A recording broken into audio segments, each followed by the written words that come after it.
ಕಾಮಾಃ ದ್ವಂದ್ವೈರ್ವಿಮುಕ್ತಾಃ ಸುಖದುಃಖ ಸಂಜ್ಞೈಃ ಗಚ್ಚಂತ್ಯಮೂಢಾಃ ಪದಮವ್ಯಯಂ ತತ್.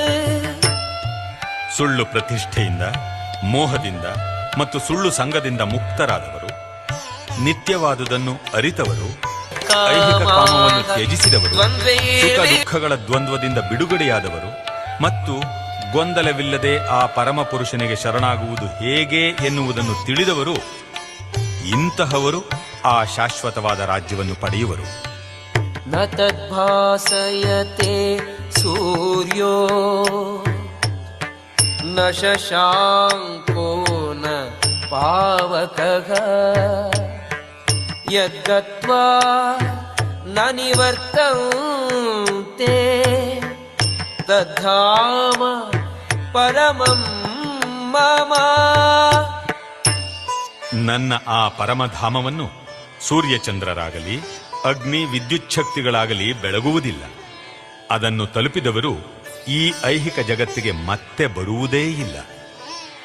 ಮಮೈವಾಂಶೋ ಜೀವಲೋಕೆ ಜೀವಭೂತಃ ಸನಾತನಃ ಮನಶ್ಚಷ್ಟಾನಿ ಇಂದ್ರಿಯಾಣಿ ಪ್ರಕೃತಿಸ್ಥಾನಿ ಕರ್ಷತಿ. ಈ ಬದ್ಧ ಜಗತ್ತಿನಲ್ಲಿರುವ ಜೀವಿಗಳು ನನ್ನ ನಿತ್ಯವಾದ ಸಣ್ಣ ಸಣ್ಣ ಭಾಗಗಳು. ಬದ್ಧ ಜೀವನದಿಂದಾಗಿ ಅವರು ಮನಸ್ಸು ಸೇರಿದಂತೆ 6 ಇಂದ್ರಿಯಗಳೊಡನೆ ಬಹುವಾಗಿ ಕಷ್ಟಪಡುತ್ತಾರೆ.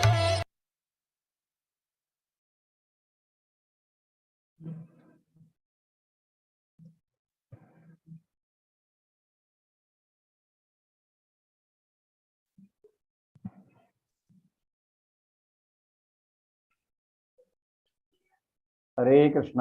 ಎಲ್ರಿಗೂ ನಮಸ್ಕಾರ. ಹರೇ ಕೃಷ್ಣ ಪ್ರಭುಜಿ. ಹರೇ ಕೃಷ್ಣ ಪ್ರಭುಜಿ. ಹರೇ ಕೃಷ್ಣ. ಕೇಳಿಸ್ತಾ ಇದೆಯಲ್ಲ? ಹರೇ ಕೃಷ್ಣ ಪ್ರಭುಜಿ. ಹರೇ ಕೃಷ್ಣ. ಹರೇ ಕೃಷ್ಣ.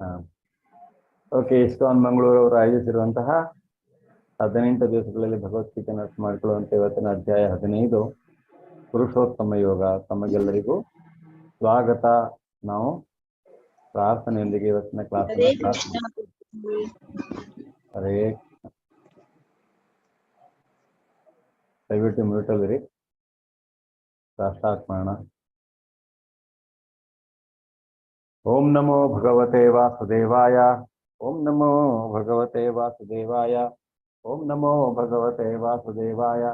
ಓಂ ಅಜ್ಞಾನತಿಮಿರಾಂಧಸ್ಯ ಜ್ಞಾನಾಂಜನಶಲಾಕಯ ಚಕ್ಷುರುನ್ಮೀಲಿತಂ ಯೇನ ತಸ್ಮೈ ಶ್ರೀ ಗುರವೇ ನಮಃ.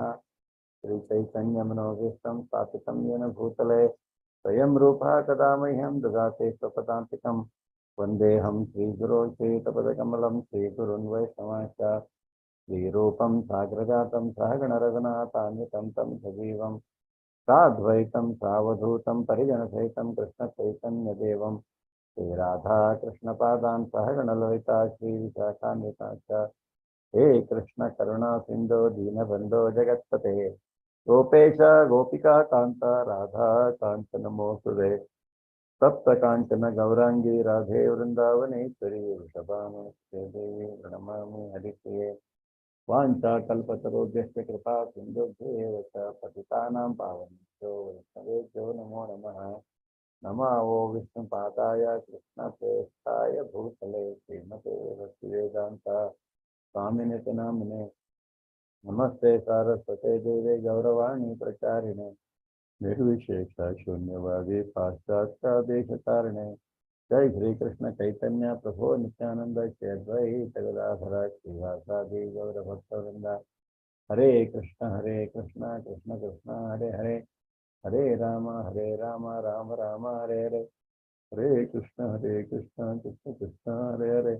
ಹರೇ ರಾಮ ರಾಮ ರಾಮ ಹರೇ ಹರೇ. ಹರೇ ಕೃಷ್ಣ ಕೃಷ್ಣ ಕೃಷ್ಣ ಹರೇ ಹರೇ. ಹರೇ ರಾಮ ರಾಮ ರಾಮ ಹರೇ ಹರೇ. ಹರೇ ಕೃಷ್ಣ. ಎಲ್ರಿಗೂ ಮತ್ತೊಮ್ಮೆ ಸ್ವಾಗತ. ನಾವೀಗ ಚಿಕ್ಕಾಗಿ ನಿನ್ನೆಯ ಅಧ್ಯಾಯ 14 ಗುಣತ್ರಯ ವಿಭಾಗ ಯೋಗ ಏನು ತಿಳ್ಕೊಂಡಿದ್ದೇವೆ ಅನ್ನೋದನ್ನು ನಾವು ನೋಡಿದ್ರೆ ನಮ್ಮ 3 ಗುಣಗಳ ಬಗ್ಗೆ. ಸೊ ನಾವು ಫೈನಲಿ ಯಾವ ಗುಣ ಶ್ರೇಷ್ಠ ಅಂತ ನಿನ್ನೆ ಅರ್ಥ ಮಾಡಿಕೊಂಡಿದ್ದು? ಹರೇ ಕೃಷ್ಣ. ಸತ್ವಗುಣ ಶ್ರೇಷ್ಠ. 3 ಗುಣಗಳಲ್ಲಿ ಸತ್ವಗುಣ ಶ್ರೇಷ್ಠ. ಸತ್ವಗುಣದಲ್ಲಿ ಇರುವವರು ಹೇಗೆ, ಯಾವುದರ ಬಂಧನದಲ್ಲಿ ಇರ್ತಾರೆ ಅನ್ನುವಂತಹದ್ದು. ರಜೋಗುಣದಲ್ಲಿ ಇರುವವರು ಯಾವುದರ ಬಂಧನದಲ್ಲಿರ್ತಾರೆ, ಅಥವಾ ತಮೋಗುಣದಲ್ಲಿರುವವರು ಯಾವುದರ ಬಂಧನದಲ್ಲಿರ್ತಾರೆ ಅನ್ನೋದನ್ನು ನಾವು ತಿಳ್ಕೊಂಡೆ. ಸತ್ವಗುಣದವರು ಜ್ಞಾನಕ್ಕೆ ಬಂಧಿತರಾದ್ರೆ, ರಜೋಗುಣದವರು ಲೋಭಕ್ಕೆ ಬಂಧಿತರಾಗ್ತಾರೆ, ತಮೋಗುಣದವರು ಅಜ್ಞಾನಕ್ಕೆ ಬಂಧಿತರಾಗ್ತಾರೆ.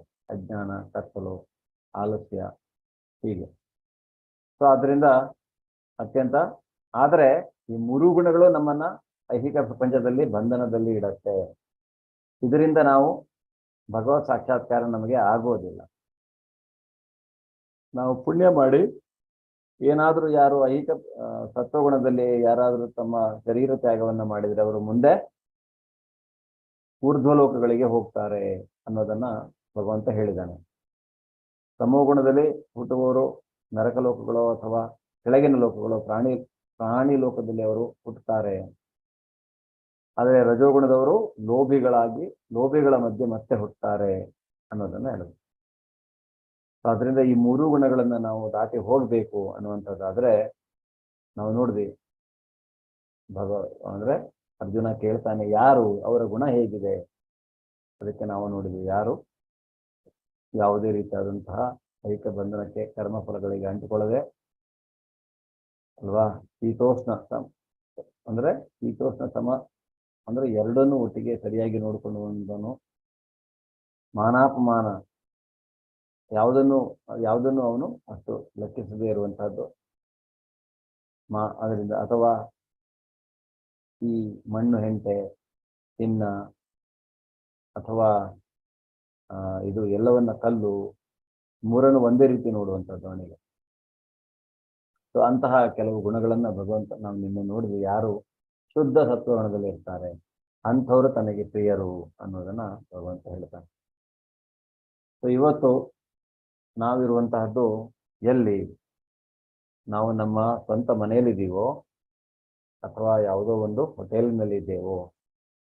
ಇವತ್ತು ನಾವು ತಿಳ್ಕೊಳ್ಳೋಣ, ಭಗವಂತನ ಧಾಮ ಹೇಗಿರುತ್ತೆ?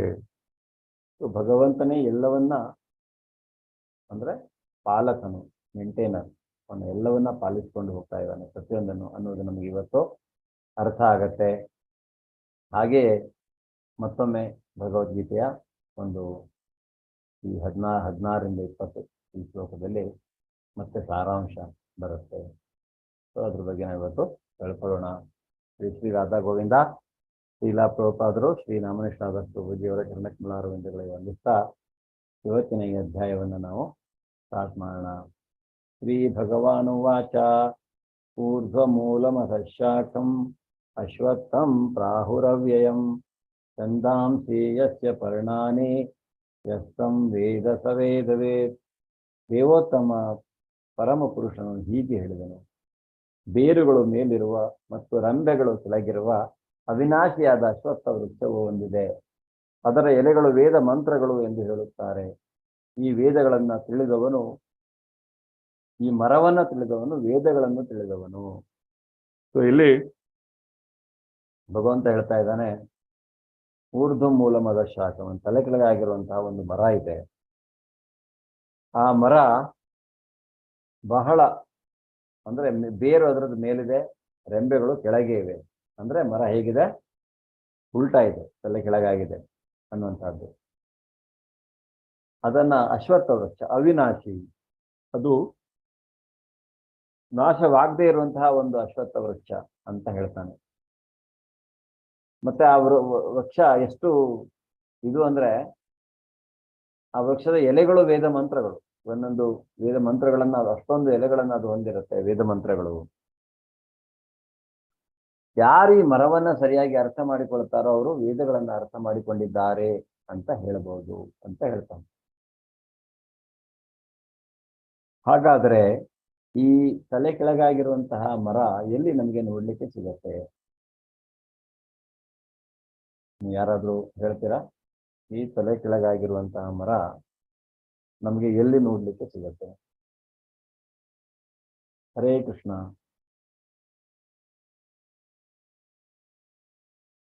ಯಾರಾದ್ರೂ? ಎಲ್ಲರೂ ಸೈಲೆಂಟ್ ಆಗ್ಬಿಟ್ಟಿದ್ದೀರಿ, ಕೇಳಿಸ್ತಾ ಇದೆ ಅಲ್ವಾ? ಹರೇ ಕೃಷ್ಣ ಗುರುಜಿ. ಹರೇ ಕೃಷ್ಣ. ಮಾತಾಡಿ. ನೆರಳಿನಲ್ಲಿ.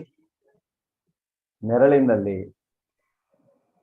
ನೀರಿನಲ್ಲಿ, ನಿಮಗೆ ನದಿ ದಂಡೆಯಲ್ಲಿ, ನದಿ ದಂಡೆಯಲ್ಲಿ, ಹೌದು, ನೀರಿನಲ್ಲಿ.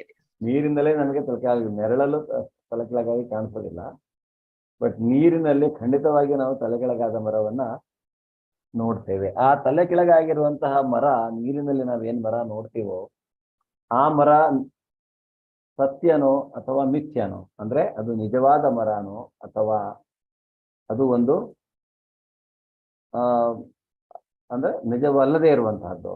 ನಾವು ನೀರಿನಲ್ಲಿ ತಲೆ ಕೆಳಗಾಗಿರುವಂತಹ ಮರವನ್ನ ನೋಡ್ತೇವೆ, ಅದು ನಿಜವಾದ ಮರನ?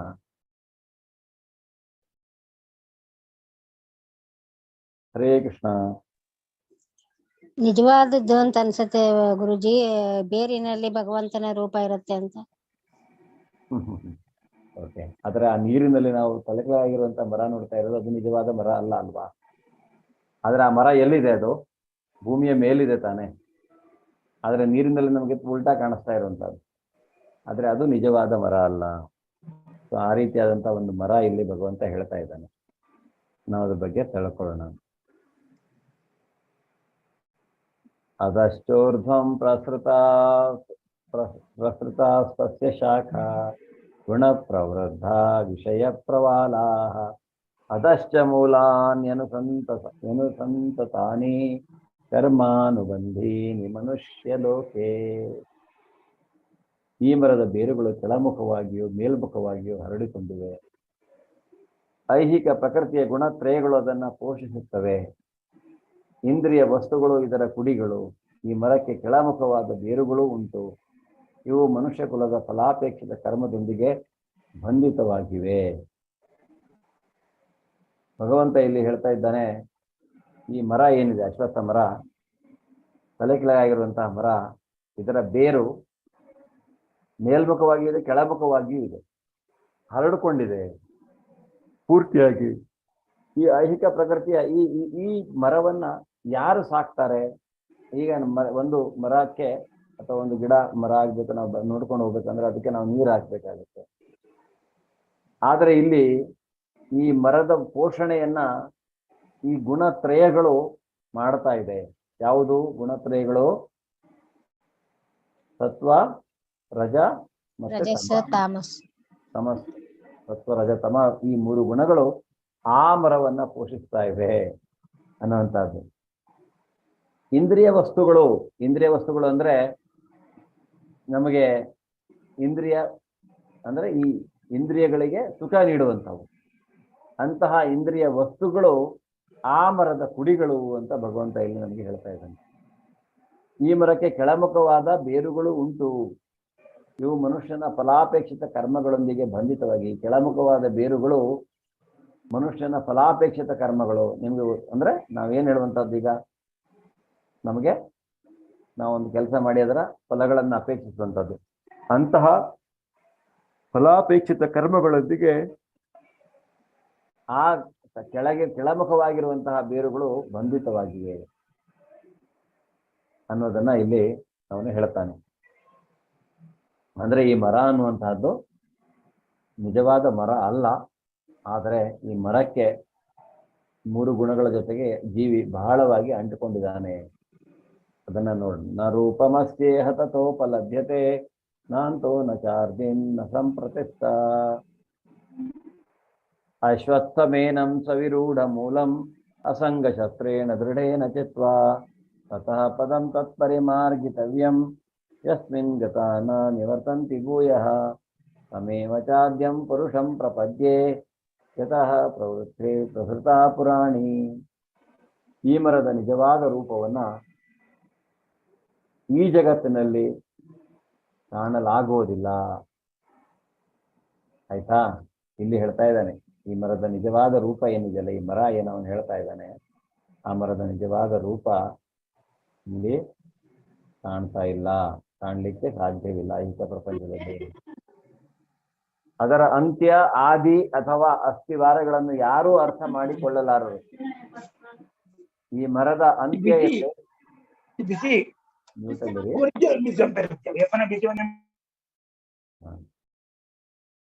ಈ ಮರ ಏನಿದೆ ಅಶ್ವತ್ಥ ಮರ, ಈ ಮರದ ಅಶ್ವತ್ಥ ಮರ ಎಲ್ಲಿಂದ ಬಂದಿದೆ? ಇದರ ಅಂತ್ಯ, ಆದಿ, ಅಸ್ಥಿವಾರ ಯಾಕೆ ಬಂದಿದೆ, ಎಲ್ಲಿಂದ ಬಂದಿದೆ, ಯಾಕೆ ಹುಟ್ಕೊಂಡಿದೆ ಅಸ್ಥಿವಾರ, ಅದ್ರ ಬಗ್ಗೆ ನಾವು ತಿಳ್ಕೊಳ್ಳೋದು ಕಷ್ಟ. ಯಾರು ಅದನ್ನು ಅರ್ಥ ಮಾಡಿಕೊಳ್ಳಲಾರರು ಅನ್ನೋದನ್ನ ಇಲ್ಲಿ ಭಗವಂತ ಹೇಳ್ತಾನೆ. ಆದರೆ ಏನ್ ಹೇಳ್ತಾನೆ, ಈ ಮರ ಅನ್ನುವಂಥದ್ದು ಇದೆ, ಇದನ್ನು ಅರ್ಥ ಮಾಡಿಕೊಳ್ಳುವುದಕ್ಕೆ ನಮಗೆ ಸಾಧ್ಯವಿಲ್ಲ. ಯಾಕೆಂದ್ರೆ ಇದು ಒಂದು ಭ್ರಮೆ, ಇದು ನಿಜವಾದ ಮರ ಅಲ್ಲ. ನಿಜವಾದ ಮರ ಇಲ್ಲಿಲ್ಲ. ಈ ಮರದ ನಿಜವಾದ ರೂಪ ಇಲ್ಲಿಲ್ಲ ಅದು. ಆದ್ರಿಂದ ಭಗವಂತ ಏನ್ ಹೇಳ್ತಾ ಇದ್ದಾನೆ, ಈ ಮರವನ್ನ ನಾವು ಅನಾಸಕ್ತಿ ಎಂಬ ಶಸ್ತ್ರದಿಂದ ಕಡಿದು ಹಾಕಬೇಕು. ಈ ಮರದ ಜೊತೆಗೆ ನಾವು ಇಲ್ಲಿ ಆ ರಂಬೆಯಿಂದ ಈ ರೆಂಬೆಗೆ ಹಾರಾಡ್ಕೊಳ್ತಾ, ಅಂದ್ರೆ ಅವನು ಹೇಳ್ತಾನಲ್ಲ, ಈ ಮರದ ಎಲೆಗಳು ವೇದ ಮಂತ್ರಗಳು, ವೇದ ಮಂತ್ರಗಳನ್ನ ಅದನ್ನ ಕಲಿಯೋದ್ರಲ್ಲಿ, ಆ ವೇದಗಳನ್ನ ಅರ್ಥ ಮಾಡಿಕೊಳ್ಳುವುದರಲ್ಲಿ ನಮ್ಮ ಸಮಯವನ್ನು ನಾವು ಹಾಕೊಂಡ್ರೆ ಎಷ್ಟೊಂದು ಎಲೆಗಳಿದ್ದಾವೆ, ಅದೆಲ್ಲವನ್ನ ನಾವು ಅರ್ಥ ಮಾಡಿಕೊಳ್ಳಲಿಕ್ಕೆ ಸಾಧ್ಯನಾ? ಅದರಿಂದ ಅವನು ಹೇಳ್ತಾನೆ, ಈ ವೇದ ಮಂತ್ರಗಳು ಅಥವಾ ಅಂದ್ರೆ ಆಮೇಲೆ ಒಂದು ಮರದಿಂದ ಇನ್ನೊಂದು ಮರಕ್ಕೆ, ಅಥವಾ ಒಂದು ಬೇರು, ಆ ಬೇರುಗಳು ಏನ್ ಹೇಳ್ತಾನೆ, ಕೆಳಮುಖವಾದ ಬೇರುಗಳು ಫಲಾಪೇಕ್ಷಿತ ಕರ್ಮಗಳು, ಆ ಮರದ ಕುಡಿ ಇಂದ್ರಿಯ ವಸ್ತುಗಳು. ಅಂದ್ರೆ ಈ ಮರ ಅನ್ನುವಂತಹದ್ದೇ ಐಹಿಕ ಪ್ರಪಂಚ. ಇಲ್ಲಿ ಈ ಮರ ಬೇರೆ ಯಾವುದೂ ಅಲ್ಲ, ಐಹಿಕ ಪ್ರಪಂಚ. ಆದರೆ ಇದು ಒಂದು ಛಾಯೆ, ಅಂದ್ರೆ ಇದು ಒಂದು ನೆರಳಿನ ತರ, ಯಾವುದು ಭ್ರಮೆ ಅನ್ನುವಂಥ ಇಲ್ಯೂಷನ್ ಅಂತ ನಾವು ಹೇಳ್ತೀವಿ. ಇದು ಈ ಮರ ಅನ್ನುವಂತಹದ್ದು ನಿಜವಾದ ಮರ ಅಲ್ಲ, ಇದು ಒಂದು ಭ್ರಮೆ ಇಲ್ಲಿ ನಮಗೆ ಇರುವಂತಹದ್ದು. ಆದ್ರಿಂದ ಈ ಮರಕ್ಕೆ ನಾವು ಅಂಟ್ಕೊಂಡು ಬಿಟ್ಟಿದ್ದೇವೆ, ನಿಜವಾದದ್ದಲ್ಲ ಇದು ಮಾಯೆ ಅನ್ನುವಂಥದ್ದು. ಈ ಮಾಯೆಯೇ ಈ ಒಂದು ತಲೆ ಕೆಳಗಾದ ಅಶ್ವತ್ಥ ಮರಕ್ಕೆ ಅವನು ಹೋಲಿಸುವಂಥದ್ದು. ಅದರಿಂದ ಈ ಮರವನ್ನ ಹೇಗೆ ನಾವು ಈ ಮರವನ್ನ ಬಿಟ್ಟು ಹೋಗೋದು? ಈ ಮರಕ್ಕೆ ನಾವು ಜೋತು ಬಿದ್ದಿದ್ದೇವೆ ಇಲ್ಲಿ, ಆದರೆ ಇಲ್ಲಿಂದ ನಾವು ಹೇಗೆ ಹೋಗೋದು? ಈ ಮರವನ್ನ ಅವನು ಕಡಿದು ಹಾಕಬೇಕು ಅಂತ. ಅಂದ್ರೆ ಪ್ರತಿಯೊಂದು ಜೀವಿಗೂ ಈ ಮರ ಅನ್ವಯ ಆಗತ್ತೆ. ಅದರಿಂದ ಈ ಜೀವಿ ಈ ಮರಕ್ಕೆ ಜೋತ್ ಬೀಳದೆ, ಅದಕ್ಕೆ ಅಂಟಿಕೊಳ್ಳದೆ ಅವನು ಆ ಮರವನ್ನ ಅಸಂಗ ಶಸ್ತ್ರೇಣ, ಅಂದ್ರೆ ಯಾವುದೇ ರೀತಿಯಾದಂತ ಆಸಕ್ತಿ ಇರಬಾರದು ಆ ಮರದ ಕುರಿತಾಗಿ. ಆ ಮರವನ್ನ ಅವನು ಹೇಳ್ತಾನೆ, ನೀನು ಕಡಿದು ಬಿಡು. ಹೇಗೆ ಕಡಿಯೋದು? ನಿರಾಸಕ್ತಿ ಎಂಬ ಶಸ್ತ್ರದಿಂದ. ಅಂದ್ರೆ ಐಹಿಕ ವಸ್ತುಗಳಲ್ಲಿ ನಮಗೆ ಆಸಕ್ತಿ ಇರಬಾರದು ಅನ್ನೋದನ್ನ ಭಗವಂತ ಇಲ್ಲಿ ಹೇಳ್ತಾ ಇದ್ದಾನೆ. ಆದ್ರಿಂದ ಯಾವುದೇ ರೀತಿಯಾದ ಕರ್ಮ ಫಲಗಳಿಗೆ ನಾವು ಅಂಟಿಕೊಂಡ್ರೆ, ನಿಮಗೆ ಗೊತ್ತು ಕರ್ಮಫಲಗಳು ಏನ್ ಮಾಡ್ತವೆ ಅನ್ನುವಂಥದ್ದು. ಸೊ ಆದ್ರಿಂದ ನಿರಾಸಕ್ತಿ ಎಂಬ ಶಸ್ತ್ರದಿಂದ ಈ ಮರವನ್ನ ನಾವು ಕಡಿಬೇಕು. ಅಷ್ಟೇ ಅಲ್ಲ, ಆ ಮರವನ್ನ ನಾವು ಕಡಿದ ಮೇಲೆ ಎಲ್ಲಿಗೆ ಹೋಗ್ಬೇಕು? ನಾವು ಯಾವ ಸ್ಥಳಕ್ಕೆ ಒಮ್ಮೆ ಹೋದರೆ ಮತ್ತೆ ಹಿಂತಿರುಗೋದಿಲ್ಲವೋ ಅಂತ ಒಂದು ಸ್ಥಳಕ್ಕೆ ನಾವು ಹೋಗ್ಬೇಕು. ವೃಂದಾವನ, ಬದ್ರಿಕಾಶ್ರಮ, ಹೀಗೆ ಪುಣ್ಯಕ್ಷೇತ್ರಗಳು, ಎಲ್ಲಿ ನಮಗೆ ಮೋಕ್ಷ ಸಿಗತ್ತೆ ಅಂತಹ ಜಾಗ, ಶಾಸ್ತ್ರ ಹೇಳಿದಂತಹ ಜಾಗಕ್ಕೆ ಹೋಗ್ಬೇಕು. ಅಲ್ಲಿ ಹೋದ್ರೆ ಮತ್ತೆ ಹಿಂತಿರುಗೋದಿಲ್ಲ, ಆ ಸ್ಥಳವನ್ನ ನಾವು ಹುಡುಕಬೇಕು. ಅಲ್ಲಿ ಹೋಗಿ ದೇವೋತ್ತಮ ಪರಮಪುರುಷನಿಗೆ ನಾವು ಶರಣಾಗತರಾಗಬೇಕು. ಉದಾಹರಣೆಗೆ ಅಜಾಮಿಳನ ಕಥೆಯನ್ನ ಹೇಳಿದೆ. ಅಜಾಮಿಳಲ್ಲ, ಇವರು ಯಾವ್ದವರು, ಬಿಲ್ವಮಂಗಲ ಠಾಕೂರ್. ಬಿಲ್ವಮಂಗಲ ಠಾಕೂರ್ ಹಾಗೆ ಅಲ್ವಾ, ಅವರು ಭಯಂಕರವಾಗಿ ಅಂಟ್ಕೊಂಡಿರ್ತಾರೆ. ಆಮೇಲೆ ಏನಾಗುತ್ತೆ, ಅನಾಸಕ್ತಿ ಎಂಬ ಶಸ್ತ್ರದಿಂದ ಆ ಮರವನ್ನ ಕಡಿದು ಅವರು ಎಲ್ಲಿಗೆ ಹೋಗ್ತಾರೆ? ಬೃಂದಾವನಕ್ಕೆ ಹೋಗ್ತಾರೆ. ಅಲ್ಲಿ ಭಗವಂತನ ಸೇವೆಯನ್ನ ಮಾಡ್ತಾರೆ. ಆಮೇಲೆ ಅವರಿಗೆ ಕಣ್ಣನ್ನು ಸಹಿತ ತಮ್ಮ ಕಣ್ಣನ್ನು ಡ್ಯಾಮೇಜ್ ಮಾಡ್ಕೋತಾರೆ. ಯಾಕಂದ್ರೆ ಇನ್ನೂ ಸ್ವಲ್ಪ ಅವರಿಗೆ ಆಸಕ್ತಿ ಅನ್ನುವಂಥದ್ದಿತ್ತು ಐಹಿಕ ಪ್ರಪಂಚದ ಕುರಿತಾಗಿ. ಆಮೇಲೆ ಅವರು ಹೇಗೆ ಭಗವಂತನಿಗೆ ಶರಣಾಗತರಾಗ್ತಾರೆ, ಮತ್ತೆ ಹಿಂತಿರುಗುವುದು ಬರದೇ ಇರುವಂತಹ ಜಾಗ. ಆ ರೀತಿಯಾಗಿ ಅಂತಹ ಜಾಗಕ್ಕೆ ನಾವು ಹೋಗಬೇಕು, ಭಗವಂತನಿಗೆ ಶರಣಾಗತರಾಗಬೇಕು. ಮತ್ತೆ ಅಷ್ಟೇ ಅಲ್ಲ, ಭಗವಂತ ಹೇಳ್ತಾ ಇದ್ದದ್ದೇನು, ಅನಾದಿ ಕಾಲದಿಂದ. ಈ ಅನಾದಿ ಕಾಲ ಅಂದ್ರೆ ಏನು?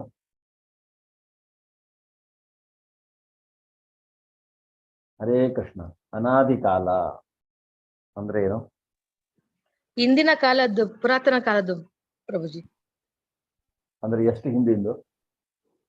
ಪ್ರಭು, ಎಷ್ಟು ಹಿಂದಿನ ಕಾಲದ್ದು? ಎಷ್ಟು ಹಿಂದೆ ಇರಬಹುದು? ಹಿಂದಿಂದು ಅಂತ ಹೇಳಿದ್ರಲ್ಲ ನೀವು, ಹಿಂದಿನ ಕಾಲದ್ದು ಎಷ್ಟು ಹಿಂದೆ? 100 ವರ್ಷ, 1000 ವರ್ಷ, 1000 ವರ್ಷ, ಲಕ್ಷ ವರ್ಷ? ಮಾತಾಜಿ, 1000 ವರ್ಷ ಪ್ರಭು. 1000 ವರ್ಷದ ಹಿಂದೆ ಏನಾಗಿದೆ? ಮಹಾಭಾರತ ಆಗಿರೋದೇ 5000 ವರ್ಷದ ಹಿಂದೆ. ಕೃಷ್ಣನ ಅವತಾರ ಆಗಿರೋದೇ 5000 ವರ್ಷದ ಹಿಂದೆ. 1000 ವರ್ಷದಿಂದ ಏನಾಗಿದೆ? 1000 ವರ್ಷದಿಂದ ನಾವು ಕಲಿಯುಗದಲ್ಲಿದ್ದೇವೆ. ಇಲ್ಲಿ ಅನಾದಿ ಕಾಲ ಅಂದ್ರೆ ಆದಿಯೇ ಇಲ್ಲದಂತಹ ಕಾಲ. ಅನಾದಿ, ಆದಿಯೇ ಇಲ್ಲ. ಆದಿ ಅಂದ್ರೆ ಏನು? ಶುರುವಾಗುವಂತಹ ಕಾಲ ಅಲ್ವಾ? ಯಾವ್ದಕ್ಕೂ ಒಂದು, ಈಗ ಸಪೋಸ್ ಆದಿಯಲ್ಲಿ ಅಂದ್ರೆ ಮೊದಲು ಅಂದ್ರೆ ಏನೋ ಒಂದು. ಈಗ 0 ವರ್ಷದಿಂದ ಸ್ಟಾರ್ಟ್ ಆಗಿದೆ ಅಂದ್ರೆ ಆದಿ ಅಂದ್ರೆ 0 ವರ್ಷ ಅಂತ ಹೇಳ್ಬೋದು. ಈಗ ನಾವು 2023ರಲ್ಲಿ ಇದ್ದೇವೆ. ಸೊ ಹಾಗೆ ಆದಿ ಅಂದ್ರೆ ಮೂಲ, ಒರಿಜಿನ್, ಯಾವಾಗ. ಆದ್ರೆ ಅನಾದಿ ಅಂದ್ರೆ ಆದಿಯೇ ಇಲ್ಲದಂತಹದ್ದು, ನಮ್ಗೆ ಗೊತ್ತಿಲ್ಲ ಅದರ ಆದಿ ಯಾವಾಗ ಏನು ಅನ್ನೋದು ನಮ್ಗೆ ಗೊತ್ತಿಲ್ಲ. ಭಗವಂತ ಹೇಳ್ತಾ ಇದ್ದೇನೆ ಅದು ಅನಾದಿ ಇಲ್ಲ, ಅದಕ್ಕೆ ಆದಿಯೇ ಇಲ್ಲ ಅಂದ್ರೆ ಯಾವಾಗ್ಲೂ ಹಾಗೆ ಇರೋದದು. ಆದ್ರಿಂದ ಅವನು ಹೇಳ್ತಾ ಇರುವಂತಹದ್ದು ಏನಂದ್ರೆ, ಅನಾದಿ ಕಾಲದಿಂದ ಎಲ್ಲವೂ ಅವನಿಂದಲೇ ಪ್ರಾರಂಭವಾಗಿದೆ, ಎಲ್ಲವೂ ಅವನಿಂದಲೇ ವಿಸ್ತಾರಗೊಂಡಿದೆ. ಯಾರಿಂದ? ದೇವೋತ್ತಮ ಪರಮಪುರುಷನಿಂದ ಎಲ್ಲ ಪ್ರಾರಂಭವಾಯಿತು. ಅಂದ್ರೆ ಹಾಗೆ ಇದೆ ಅದು ಅಂತ ಹೇಳ್ತಾನೆ ಅವನು. ಅನಾದಿ ಕಾಲದಿಂದ ಎಲ್ಲವೂ ಅವನೇ ಅದಕ್ಕೆಲ್ಲದಕ್ಕೂ ವಿಸ್ತಾರ ಮಾಡಲಿಕ್ಕೆ ಕಾರಣ, ಎಲ್ಲವೂ ಅವನಿಂದಲೇ ವಿಸ್ತಾರಗೊಂಡಿದೆ ಅನ್ನೋದನ್ನ ಹೇಳ್ತಾನೆ. ಈಗ ಅವನ ಬಗ್ಗೆ, ಅವನ ಧಾಮದ ಬಗ್ಗೆ ಹೇಳ್ತಾನೆ. ಈಗ ಇದು ಭ್ರಮೆ ಅನ್ನುವಂಥದ್ದು ನಮಗೆ ಗೊತ್ತಾಯಿತು, ಐಹಿಕ ಪ್ರಪಂಚ. ಅವನು ಹೇಳ್ತಾನೆ, ಅಸಂಗ ಶಸ್ತ್ರೇಣ, ಅದನ್ನ ಕಡಿದು ಬಿಟ್ಟು ನೀವು ನನಗೆ ಶರಣಾಗತರಾಗಬೇಕು ಅನ್ನೋದನ್ನ ಹೇಳ್ತಾನೆ. ಈಗ ಅವನ ಧಾಮದ ಬಗ್ಗೆ ನಾವು ಈ ಶ್ಲೋಕದಲ್ಲಿ ಹೇಳ್ತಾನೆ. ಏನ್ ಹೇಳ್ತಾನೆ? ನ ತದ್ಭಾಸಯತೆ ಸೂರ್ಯೋ ನ ಶಶಾಂಕೋ ನ ಪಾವಕಃ ಯದ್ಗತ್ವಾ ನ ನಿವರ್ತಂತೆ ತದ್ಧಾಮ ಪರಮಂ ಮಮ. ನನ್ನ ಪರಮಧಾಮವನ್ನು ಸೂರ್ಯ ಚಂದ್ರರಾಗಲಿ, ಅಗ್ನಿ ವಿದ್ಯುತ್ ಶಕ್ತಿಗಳಾಗಲಿ ಬೆಳಗೋದಿಲ್ಲ. ಅದನ್ನು ತಲುಪಿದವರು ಈ ಐಹಿಕ ಜಗತ್ತಿಗೆ ಮರಳಿ ಬರುವುದಿಲ್ಲ ಅನ್ನೋದನ್ನ ಇಲ್ಲಿ ಹೇಳ್ತಾನೆ. ತದ್ಧಾಮ ಪರಮಂ ಮಮ ಅನ್ನೋಂಥದ್ದನ್ನ ಹೇಳ್ತಾನೆ. ಯಾರು ಅಲ್ಲಿಗೆ ಹೋಗ್ತಾರೋ ಅವರು ಮತ್ತೆ ವಾಪಸ್ ಬರುವುದಿಲ್ಲ ಅನ್ನೋದನ್ನ ಹೇಳ್ತಾನೆ. ಅವನ ಲೋಕ ಸ್ವಯಂ ಪ್ರಭೆಯಿಂದ ಬೆಳಗತ್ತೆ. ಅದನ್ನ ಅವನ ನಿಜವಾದ ಲೋಕ ಯಾವುದು? ಆ ಲೋಕದ ಹೆಸರು ಗೋಲೋಕ ವೃಂದಾವನ. ಅದೇ ವೃಂದಾವನ ಇಲ್ಲಿ ಕೆಳಗೆ ಭೂಮಿಯ ಮೇಲೆ ಇತ್ತು ಅವನು ಅವತರಿಸಿದಾಗ. ಆದರೆ ಅವನು ನಿಜವಾಗಿ ಇರುವಂತಹದ್ದು ಆಧ್ಯಾತ್ಮಿಕ ಪ್ರಪಂಚದಲ್ಲಿ ಗೋಲೋಕ ವೃಂದಾವನ, ಅದು ಕೃಷ್ಣ ಲೋಕ. ಅಲ್ಲಿ ಸೂರ್ಯ ಚಂದ್ರರು ಇರುವುದಿಲ್ಲ. ಅಲ್ಲಿ ಬೆಳಗಲಿಕ್ಕೆ ಬೆಳಕು ಹೇಗೆ ಬರುತ್ತೆ? ಹೇಗಿದ್ರೆ ಎಲ್ಲವೂ ಸ್ವಯಂ ಪ್ರಭೆಯಿಂದ ಬೆಳಗುತ್ತೆ. ಆ ಬೆಳಕು ಬರುವಂತಹದ್ದು ಮೂಲವಾಗಿಯೇ ಭಗವಂತನಿಂದನೇ. ಅವನ ಪ್ರಭೆ ಎಲ್ಲ ಕಡೆ ಆವರಿಸಿಕೊಂಡಿರುವಂತಹದ್ದು. ಅಂತಹ ಒಂದು ಲೋಕ ಅವನು ಹೇಳ್ತಾನೆ ಸ್ವಯಂ ಪ್ರಭೆಯಿಂದ ಬೆಳಗುವಂತಹದ್ದು. ಐಹಿಕ ಪ್ರಪಂಚದಲ್ಲಿ ಸ್ವಯಂ ಪ್ರಭೆಯಿಂದ ಬೆಳಗುವಂತಹದ್ದು ನಮಗೆ ಗೊತ್ತಿರುವಂತಹ ಹಾಗೆ ಒಂದೇ ಒಂದು ಲೋಕ, ಅದು ಸೂರ್ಯ. ಆದ್ರೆ ಸೂರ್ಯನಿಗೂ ಸಹಿತ ಬೆಳಕು ಬರುವುದು ಭಗವಂತನಿಂದನೇ. ಯಾಕೆಂದ್ರೆ ಅವನ ಇಚ್ಛೆಯ ಮೇರೆಗೆ ಸೂರ್ಯ ಕೆಲಸ ಮಾಡ್ತಾನೆ. ಆದರೆ ಆಧ್ಯಾತ್ಮಿಕ ಗಗನದಲ್ಲಿ ಎಲ್ಲವೂ ಆಟೋಮೆಟಿಕಲಿ ಸ್ವಯಂ ಪ್ರಭೆಯಿಂದ ಬೆಳಗ್ತಾ ಇರುವಂತಹದ್ದು. ಅದನ್ನು ನಾವೇ ವೈಕುಂಠ ಲೋಕಗಳು ಅಂತ ಕರಿತೇವೆ. ಆದ್ದರಿಂದ ವೈಕುಂಠ ಲೋಕಗಳಿಗೆ ಹೇಗೆ ಬೆಳಗ್ತಾವಲ್ಲ, ಆ ಬೆಳಕಿನಿಂದ ಪ್ರಕಾಶಿಸುವಂತಹದ್ದೇ ಬ್ರಹ್ಮಜ್ಯೋತಿ. ಆ ಬ್ರಹ್ಮಜ್ಯೋತಿ ಅಂದ್ರೆ ಅದರಿಂದ ಪ್ರಕಾಶಿಸುವಂತಹ ಆಕಾಶ. ವಾಸ್ತವವಾಗಿ ಈ ಬೆಳಕೆನ್ನುವಂತಹದ್ದಿದೆ, ಪ್ರಭೆ ಕೃಷ್ಣ ಲೋಕದ ಗೋಲೋಕದಿಂದಲೇ ಬರುವಂತಹದ್ದು. ಆದರೆ ಈ ಮಹತ್ತತ್ವ ಅಂದ್ರೆ ಐಹಿಕ ಲೋಕ ಆ ಭಗವಂತನ ಪ್ರಭೆಯನ್ನ ಮುಚ್ಚಿಬಿಡತ್ತೆ. ಆದ್ದರಿಂದ ನಮಗೆ ಇಲ್ಲಿ ಸೂರ್ಯ ಬೇಕು. ಸ್ವಯಂ ಪ್ರಭೆ ಇಲ್ಲಿ ಬರುವುದಿಲ್ಲ.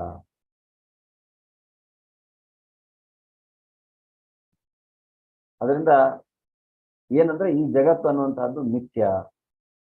ಈ ವಕ್ರವಾದ ಮರ ಇದನ್ನ ಕತ್ತರಿಸಿಕೊಂಡು ಆಧ್ಯಾತ್ಮಿಕ ಗಗನವನ್ನ ತಲುಪುತ್ತಲೇ ಅವನು ಮುಕ್ತನಾಗ್ತಾನೆ. ಆಗ ಅವನು ಮತ್ತೆ ಇಲ್ಲಿ ಹಿಂತಿರುಗಿ ಬರುವುದಿಲ್ಲ.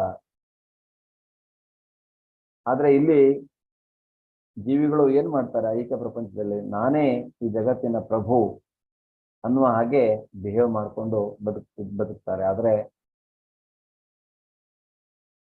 ಅದೇ ಜೀವಿ ಯಾವಾಗ ಮೋಕ್ಷವನ್ನ ಪಡಿತಾನೋ ಆಗ ಅವನೇನಾಗತ್ತೆ, ಅವನು ಭಗವದ್ಧಾಮವನ್ನ ಪ್ರವೇಶಿಸ್ತಾನೆ. ಅಲ್ಲಿ ಹೋಗಿ ಪರಮ ಪ್ರಭುವಿನ ಸಂಗಾತಿ, ಅವನ ಗೆಳೆಯನೋ ಏನಾದ್ರೂ ಒಂದು ರೀತಿಯಲ್ಲಿ ಅವನ ಸಂಬಂಧ ಭಗವಂತನ ಜೊತೆಗೆ ಅಂದ್ರೆ ಸಂಪರ್ಕವಾಗತ್ತೆ. ಸಂಬಂಧವನ್ನು ಅವನು ಮಾಡಿಕೊಳ್ಳುವಂತಹದ್ದು. ಆಗ ಈ ಆತ್ಮ ಅನ್ನುವಂತಹದ್ದು ನಿತ್ಯ ಜ್ಞಾನಾನಂದದ ಬದುಕನ್ನ ಸವಿಯತ್ತೆ. ಅಂದ್ರೆ ಆ ಜೀವಿ ನಿತ್ಯ ಜ್ಞಾನಾನಂದ ಅಂದ್ರೆ ಸಚ್ಚಿದಾನಂದ, ಸತ್ ಚಿತ್ ಆನಂದ ಅನ್ನುವಂಥದ್ದು. ಇದು ಆತ್ಮದ ನಿಜವಾದ ಲಕ್ಷಣ. ಇದು ಮಹಾಪ್ರಭುವಿನ ಪರಮ ಪುರುಷೋತ್ತಮನ ನಿಜವಾದ ಲಕ್ಷಣ.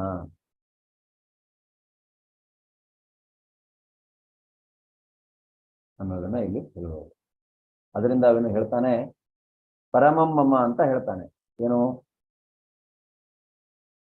ಅಂದ್ರೆ ತದ್ದಾಮ ಪರಮಮ್ಮಮ್ಮ, ಆ ಧಾಮ ನಂದು ಅಂತ. ಆದ್ರೆ ನಾವಿಲ್ಲಿ ಭಗವಂತನ ಈ ಐಹಿಕ ಪ್ರಪಂಚ ಅಥವಾ ಆಧ್ಯಾತ್ಮಿಕ ಪ್ರಪಂಚ ಎರಡೂ ಸಹಿತ ಅವನದೇ. ಆದ್ರೆ ಆಧ್ಯಾತ್ಮಿಕ ಜಗತ್ತು ಪರಮಂ. ಅಲ್ಲಿ ಯಾಕೆ ಅದನ್ನ ಪರಮಂ ಅನ್ನುವಂತಹದ್ದು, 6 ಸಿರಿಗಳಿಂದ ಅದು ತುಂಬಿಕೊಂಡಿರುತ್ತೆ. 6 ಸಿರಿಗಳು. ಅದರಿಂದ ಅಲ್ಲಿ ಯಾವುದೇ ಸೂರ್ಯಚಂದ್ರರು ಬೇಡ, ಅದು ಸ್ವಯಂ ಪ್ರಭೆಯಿಂದ ಬೆಳಗುವಂತಹದ್ದು. ಅದರಿಂದ ಈ ಆಧ್ಯಾತ್ಮಿಕ ಜಗತ್ತನ್ನ ಪರಮ ಪ್ರಭುವಿನ ಅಂತರಂಗ ಶಕ್ತಿ ಬೆಳಗ್ತಾ ಇರುತ್ತೆ. ನಾವು ಭಗವಂತನಿಗೆ ಶರಣಾಗತರಾಗುವುದರಿಂದ ಮಾತ್ರ ನಾವು ಈ ಪರಮಧಾಮವನ್ನ ಪಡೆಯಲಿಕ್ಕೆ ಸಾಧ್ಯ. ಒಂದೇ ಒಂದು ದಾರಿ ನಮಗೆ ಭಕ್ತಿ ಮಾಡುವಂತಹದ್ದು, ಪ್ರೇಮಪೂರ್ವಕವಾದಂತಹ ಭಗವಂತನ ಕುರಿತಾಗಿ ಭಕ್ತಿ ಮಾಡುವಂತಹದ್ದು ಮತ್ತು ಅವನ ಧಾಮವನ್ನ ಪಡೆಯುವಂಥದ್ದು, ಭಗವಂತನಿಗೆ ಶರಣಾಗತರಾಗಿ. ಮತ್ತೆ ಬೇರೆ ಯಾವುದೇ ದಾರಿ ಇಲ್ಲ ನಮಗೆ. ಅಂದ್ರೆ ವೈಕುಂಠವನ್ನು ನಾವು ಸೇರಬೇಕು ಅಂದ್ರೆ ಅಲ್ವಾ, ಪ್ರತಿಯೊಬ್ಬರು ಹಂಬಲಿಸ್ತಾರೆ, ನಾವು ಫಸ್ಟ್ ಮೇಲೆ ವೈಕುಂಠಕ್ಕೆ ಹೋಗ್ಬೇಕು ಅನ್ನುವಂಥದ್ದು. ಯಾಕಂದ್ರೆ ಅಲ್ಲಿ ಹೋದ್ರೆ ಮತ್ತೆ ವಾಪಸ್ ಬರೋದಿಲ್ಲ.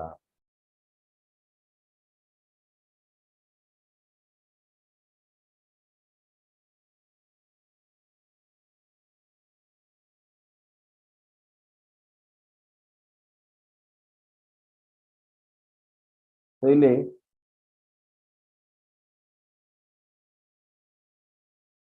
ಮಟೀರಿಯಲ್ ವರ್ಲ್ಡ್, ಸ್ಪಿರಿಚುವಲ್ ವರ್ಲ್ಡ್ ನೀವು ನೋಡಿದ್ರೆ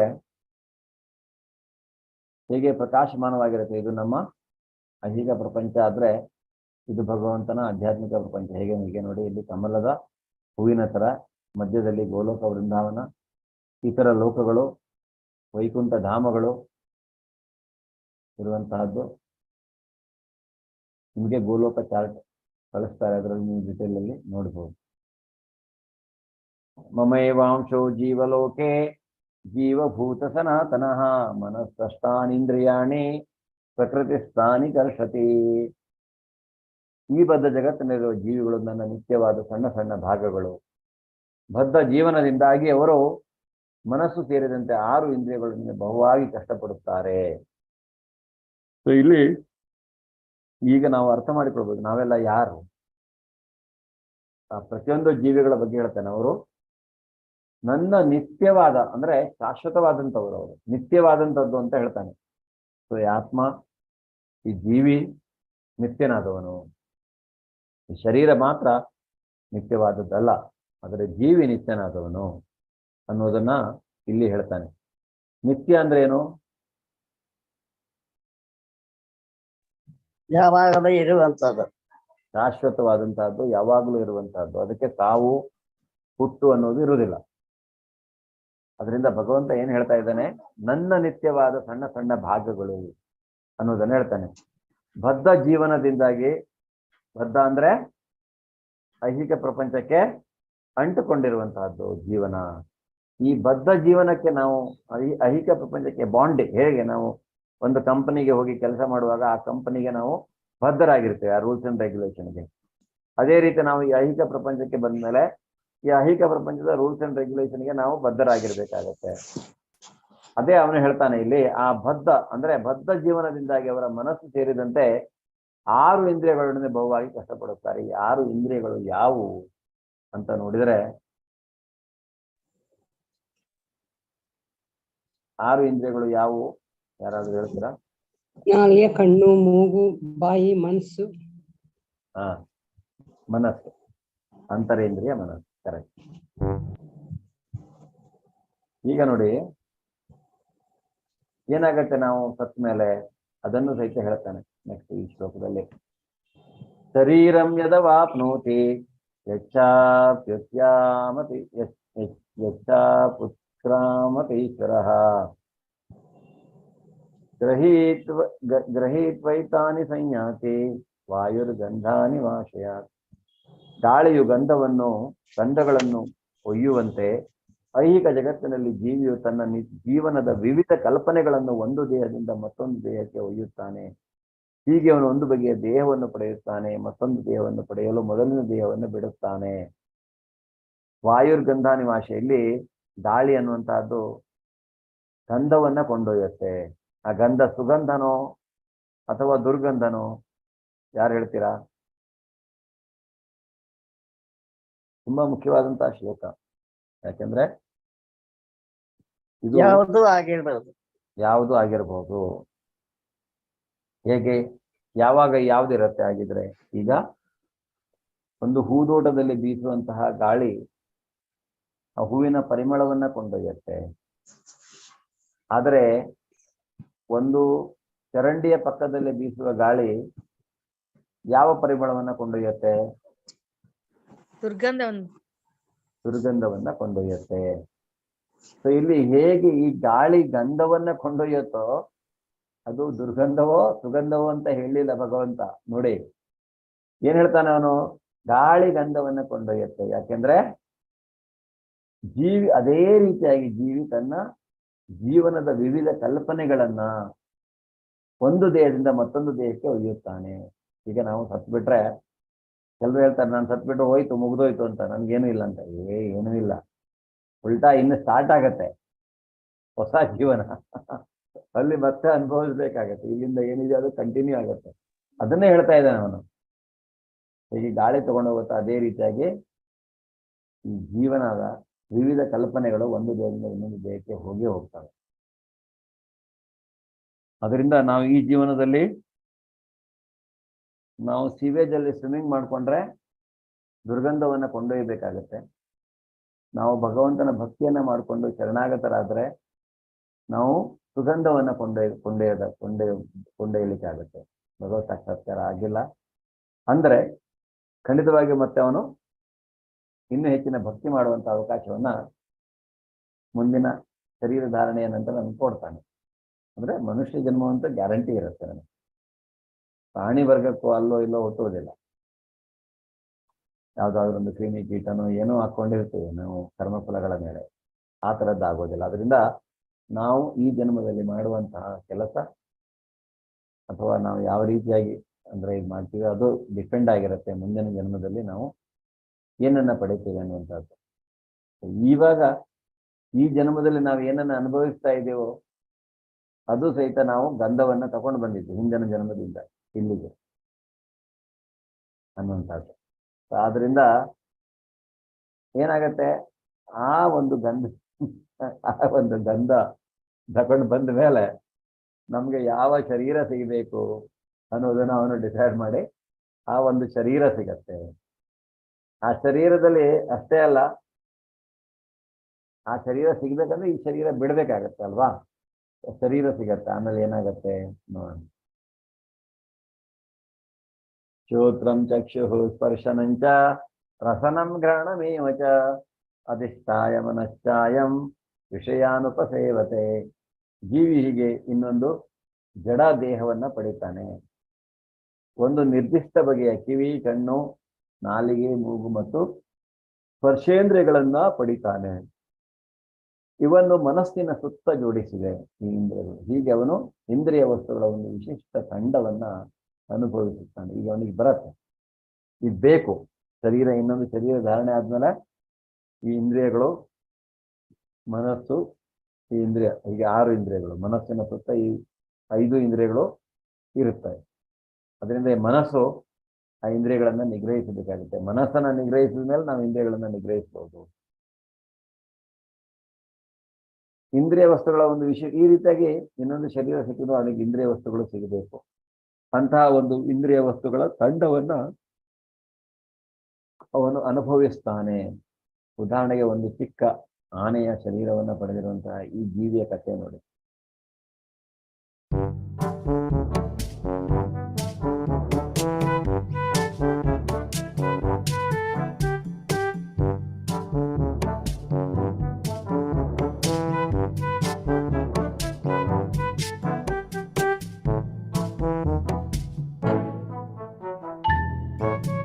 ಹೀಗೇನೋ ಮಾಡ್ಕೊಂಡಾಗ ಈ ಆನೆ ಇಂಜುರಿ ಆಗತ್ತೆ. ಅದನ್ನ ಒಂದು ಕ್ಯಾಂಪ್ಗೆ ಕರ್ಕೊಂಡೋಗಿ ಬ್ರೀಡಿಂಗ್ ಸೆಂಟರ್ ಅಲ್ಲಿ ಅದಕ್ಕೆ ಟ್ರೀಟ್ಮೆಂಟ್ ಮಾಡಲಾಗತ್ತೆ. ಆನೆಗೆ ಬ್ರೀಡಿಂಗ್ ಸೆಂಟರ್ ಅಲ್ಲಿ ಹೋಗಿ ಟ್ರೀಟ್ಮೆಂಟ್ ಆದ್ಮೇಲೆ ಆನೆ ಒಂದು ರೀತಿಯಾದ ಟ್ರೈನಿಂಗ್ ಅನ್ನ ಪಡೆಯುತ್ತೆ. ಅಂದ್ರೆ ಅದರ ಇಂದ್ರಿಯಗಳನ್ನ, ಮನಸ್ಸನ್ನ ಇದು ಮಾಡೋದಕ್ಕೆ ಟ್ರೈನರ್ ಇರ್ತಾನೆ, ಟ್ರೈನಿಂಗ್ ಕೊಡ್ತಾನೆ. ಅದೇ ರೀತಿಯಾಗಿ ನಾವು ಯಾವಾಗ ಐಹಿಕ ಪ್ರಪಂಚದಲ್ಲಿ ಹೊಡೆತವನ್ನ ತಿಂತೇವೋ ಆಗ ನಾವೇನ್ ಮಾಡಬೇಕು, ನಾವು ಇಂದ್ರಿಯ ವಿಶಿಷ್ಟ ತಂಡವನ್ನು ಅನುಭವಿಸ್ತಾ ಇದ್ದೇವೆ, ಇಂದ್ರಿಯಗಳ. ಆದ್ರೆ ಯಾವಾಗ ನಾವು ಅಂದ್ರೆ ಏನಾದ್ರೂ ಹೇಗೆ ಅವರಿಗೆ ಆನೆಗೆ ಗಾಯ ಆಯ್ತು, ಅದೇ ರೀತಿಯಾಗಿ ನಮಗೆ ಏನಾದ್ರೂ ಇಂಜುರಿ ಆದ್ರೆ ಅವಾಗ ನಾವೇನ್ ಮಾಡ್ಬೇಕಾಗುತ್ತೆ, ಡಾಕ್ಟರ್ ಹೋಗ್ತೀವಿ, ಟ್ರೀಟ್ಮೆಂಟ್ ಕೊಡಕ್ಕೆ. ಆದ್ರೆ ಇಲ್ಲಿ ನಾವು ಮಾತಾಡ್ತಾ ಇರುವಂತಹ ಇಂಜುರಿ ಆ ಫಿಸಿಕಲ್ ಇಂಜುರಿ ತರ ಅಲ್ಲ, ಐಹಿಕ ಪ್ರಪಂಚದಲ್ಲಿ ಬರುವಂತಹ ಕಷ್ಟಗಳು. ಸೊ ಆ ರೀತಿಯಾಗಿ ನಾವು ಆವಾಗ ಏನ್ ಮಾಡ್ಬೇಕಾಗತ್ತೆ, ಬ್ರೀಡಿಂಗ್ ಸೆಂಟರ್, ಆನೆಗೆ ಮರಿಗೆ ತಗೊಂಡು ಹೋದಾಗೆ ನಾವು ಒಂದು ಆಧ್ಯಾತ್ಮಿಕ ಗುರುವಿನ ಶರಣಾಗತಿಯಲ್ಲಿ ಹೋಗ್ಬೇಕಾಗುತ್ತೆ. ಭಗವಂತನಿಗೆ ಶರಣಾಗಬೇಕು ಮತ್ತು ಒಂದು ಗುರುವಿನ ಮಾರ್ಗದರ್ಶನ ನಮಗೆ ಬೇಕಾಗುತ್ತೆ. ಆ ರೀತಿಯಾಗಿ ನಾವು ಗುರುವಿನ ಮಾರ್ಗದರ್ಶನವನ್ನು ಪಡೆದ ಮೇಲೆ ನಾವು ನಮ್ಮ ಇಂದ್ರಿಯಗಳನ್ನ ನಿಗ್ರಹಿಸಬಹುದು. ಅದನ್ನೇ ಇಲ್ಲಿ ಉದಾಹರಣೆ ಮುಖಾಂತರ ನಾವು ಅರ್ಥ ಮಾಡಿಕೊಳ್ಳುವಂಥದ್ದು.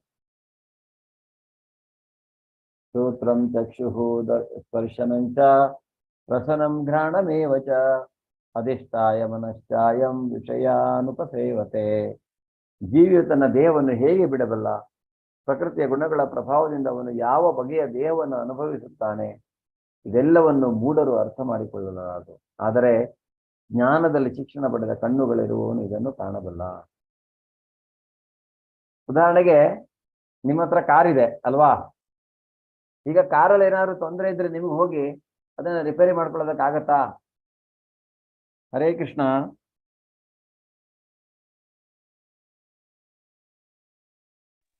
ಕೇಳಿಸ್ತಾ ಇದೆ? ಅವಾಗ ಏನ್ ಮಾಡ್ತೀರಾ ನೀವು? ಮೆಕ್ಯಾನಿಕ್ ಅನ್ನ ಕರೀತೀರಾ ಅಲ್ವಾ? ಈಗ ಜೀವನದಲ್ಲಿ ಮೆಕ್ಯಾನಿಕ್ ಬಂದು ಅವನಿಗೆ ಜ್ಞಾನ ಇದೆ ಅದರ ಬಗ್ಗೆ, ಅವನು ಬೇಗ ಅದನ್ನ ಸರಿ ಮಾಡಿ ಕೊಡುತ್ತಾನೆ, ಇಲ್ಲ ಹೇಳ್ತಾನೆ ಏನ್ ಮಾಡ್ಬೇಕು ಅನ್ನೋಂಥದ್ದನ್ನು. ಅದೇ ರೀತಿಯಾಗಿ ಪ್ರಕೃತಿಯ ಗುಣಗಳ ಪ್ರಭಾವದಿಂದ, ಈ ಐಹಿಕ ಪ್ರಪಂಚದ 3 ಗುಣಗಳ ಪ್ರಭಾವದಿಂದ ಯಾವ ಬಗೆಯ ದೇಹವನ್ನು ಅನುಭವಿಸುತ್ತಾನೆ, ಇದೆಲ್ಲವನ್ನ ಮೂಢರಾದವರು ಅರ್ಥ ಮಾಡಿಕೊಳ್ಳೋದಿಲ್ಲ. ಮೂಢರು ಅಂದ್ರೆ ಯಾರು? ಯಾರು ಭಗವಂತನಿಗೆ ಶರಣಾಗತರಾಗುವುದಿಲ್ಲ. ಕೆಲವರು ದೇವರನ್ನೇ ನಂಬುವುದಿಲ್ಲ. ಏನ್ ಮಾಡ್ಲಿಕ್ಕೆ ಬರುತ್ತೆ? ನಂಬೋದಿಲ್ಲ ನಿನ್ನ ಬುದ್ಧಿ ಅಲ್ವಾ? ಸೊ ಅವರಿಗೆ ನಾವೇನ್ ಹೇಳಲಿಕ್ಕಾಗತ್ತಾ? ಅವ್ರೇನ್ ಮಾಡ್ಬೇಕಾಗತ್ತೆ, ಈ ರೀತಿಯಾಗಿ ಏನಾದ್ರೂ ಒಂದು ಸಮಯದಲ್ಲಿ ಅವರು ಶರಣಾಗತರಾಗುವಂತಹ ಒಂದು ಸಂದರ್ಭ ಬಂದಾಗ ಭಕ್ತರ ಮುಖಾಂತರವೋ ಅಥವಾ ಯಾವುದಾದ್ರೂ ಗುರುವಿನ ಆಶ್ರಯಲ್ಲೋ ಅವನು ಜ್ಞಾನವನ್ನ ಪಡೆಯಬಹುದು. ಅಂತ ಒಂದು ಕಾಲಕ್ಕೆ ಅವನು ಕಾಯ್ಬೇಕಾಗತ್ತೆ. ಇಲ್ಲಾಂದ್ರೆ ನಾವು ಏನು ಮಾಡ್ಲಿಕ್ಕೆ ಬರೋದಿಲ್ಲ ಆ ಥರ ಮೂಢರಾದಂಥವರಿಗೆ. ಆದ್ರೆ ನಮಗೆ ಯಾವಾಗ ನಾವು ಇದನ್ನ ಅರ್ಥ ಮಾಡಿಕೊಂಡಿರ್ತೇವೆ ನೋಡಿ, ಈಗ ನಾವು ಭಗವದ್ಗೀತೆಯನ್ನು ಇಷ್ಟು ದಿವಸ ಕೂತು ಕೇಳಿದ್ವಿ, ಹಲವಾರು ಜ್ಞಾನವನ್ನ ಭಗವಂತ ಕೊಟ್ಟಿದ್ದಾನೆ. ನಮಗೆ ಯಾವಾಗ ಇದು ಅರ್ಥ ಆಗತ್ತೋ ನಾವು ಐಹಿಕ ಪ್ರಪಂಚವನ್ನ ನೋಡುವ ರೀತಿಯೇ ಬದಲಾಗತ್ತೆ. ಇಷ್ಟು ದಿವಸ ನಾವು ಬಹಳ ಫೈಟ್ ಮಾಡೋದು, ಅದು ಸರಿ ಇಲ್ಲ, ಇದು ಸರಿ ಇಲ್ಲ, ಯಾಕೆ ಹಂಗೆ ಮಾಡ್ತೀಯ, ಹೆಂಗ್ ಮಾಡ್ತೀಯ, ಹಂಗೆ ಮಾಡ್ತೀಯ. ಇವಾಗಲ್ಲ, ನಾವು ಅದನ್ನು ನೋಡುವ ರೀತಿ ಪೂರ್ತಿ. ಯಾಕೆಂದ್ರೆ ಗೊತ್ತಿದೆ ನಮಗೆ ಇದು ಗುಣಗಳು ಬರೀ ಆಟಾಡಿಸ್ತಾ ಇರುವಂತಹದ್ದು. ಆ ಗುಣಗಳಿಂದ ಹೊರಗೆ ಬರೋದಕ್ಕೆ ನಾವು ಸಹಾಯ ಮಾಡಬೇಕೇ ಹೊರತು ಅಲ್ಲಿ ನಾವು ಇನ್ನೊಂದಿಷ್ಟು ಒಬ್ಬರನ್ನ ಅಂದ್ರೆ ಇನ್ನೊಂದಿಷ್ಟು ಅವರಿಗೆ ಅವರ ಪ್ರೆಷರ್ ಹಾಕಿದ್ರೆ ಏನಾಗುತ್ತೆ, ಅವರು ತಮ್ಮ ಗುಣಕ್ಕೆ ಜಾರ್ತಾರೆ. ತಮ್ಮ ಗುಣಕ್ಕೆ ಜಾರಿದ್ರೆ ಏನಾಗುತ್ತೆ ನಮ್ಗೆಲ್ಲ ಗೊತ್ತೆ, ಅವರು ಪ್ರಪಂಚದಿಂದನೇ ಡಿಸ್ಕನೆಕ್ಟ್ ಆಗ್ತಾರೆ. ನಿನ್ನೆನೂ ಹೇಳಿದೆ, ಮೊನ್ನೆ ಏನು ಇನ್ ಕೇಸ್ ನಾವೇನಾದ್ರೂ ಅಂತ ಒಂದು ಪರಿಸ್ಥಿತಿಯಲ್ಲಿ ನಾವು ಡಿಸ್ಕನೆಕ್ಟ್ ಆಗ್ಬೇಕಂದ್ರೆ ಆತ್ಮಹತ್ಯೆ ಅಂತ ನಿರ್ಧಾರವನ್ನು ಆ ಥರದ ಒಂದು ಇದನ್ನ ಮಾಡಿಕೊಂಡ್ರೆ ಅದು ಪೂರ್ತಿಯಾದಂತಹ ಆಯುಷ್ಯವಲ್ಲ. ಅಪರಿಪೂರ್ಣ ಆಯುಷ್ಯದಲ್ಲಿ ನಾವು ನಮ್ಮ ಅಂದ್ರೆ ಶರೀರ ತ್ಯಾಗ ಮಾಡಿದರೆ ನಮಗೆ ಇನ್ನೊಂದು ಶರೀರ ಸಿಗ್ಲಿಕ್ಕೆ ಅಷ್ಟೊಂದು ದಿವಸ ಕಾಯಬೇಕಾಗುತ್ತೆ. ಅಂತಹ ಪರಿಸ್ಥಿತಿ ನಿರ್ಮಾಣ ಆಗುತ್ತೆ. ಆದ್ರಿಂದ ಯಾರಿಗೆ ಈ ಜ್ಞಾನ ಇರತ್ತೆ ಅವನು ಎಲ್ಲವನ್ನು ಸರಿಯಾದ ರೀತಿಯಲ್ಲಿ ನೋಡಬಲ್ಲ ಅನ್ನುವಂಥದ್ದು. ಯತಂತೋ ಯೋಗಿನಶ್ಚೈನಂ ಆತ್ಮನ್ಯೋಸ್ಥಿತಂ ಯತಂತೋಪ್ಯಕೃತಾತ್ಮಾನೋ ನೈನಂ ಪಶ್ಯಂತ್ಯ ಚೇತಸ.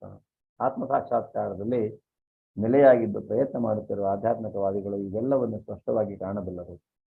ಆದರೆ ಯಾರ ಮನಸ್ಸು ಬೆಳೆದಿಲ್ಲವೋ ಮತ್ತು ಯಾರು ಆತ್ಮ ಸಾಕ್ಷಾತ್ಕಾರದಲ್ಲಿ ನೆಲೆಯನ್ನು ಪಡೆದಿಲ್ಲವೋ ಅವರು ಪ್ರಯತ್ನ ಪಟ್ಟರೂ ಏನಾಗುತ್ತಿದೆ ಅನ್ನೋದನ್ನು ಕಾಣಲಾಗುವುದು.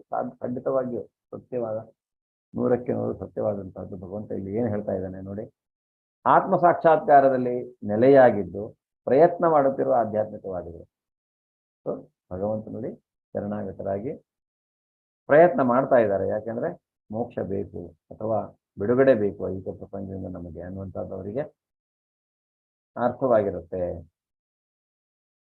ಯಾವಾಗ ಅವರಿಗಿದ್ದು ಸರಿಯಾಗಿ ಅರ್ಥ ಆಗುತ್ತೆ. ಆದರೆ ಯಾರ ಮನಸ್ಸು ಅಂದ್ರೆ ಆ ಮನಸ್ಸು ಅನ್ನುವಂಥದ್ದು ಇನ್ನೂ ಪರಿಪಕ್ವವಾಗಿಲ್ಲ, ಬೆಳೆದಿಲ್ಲ,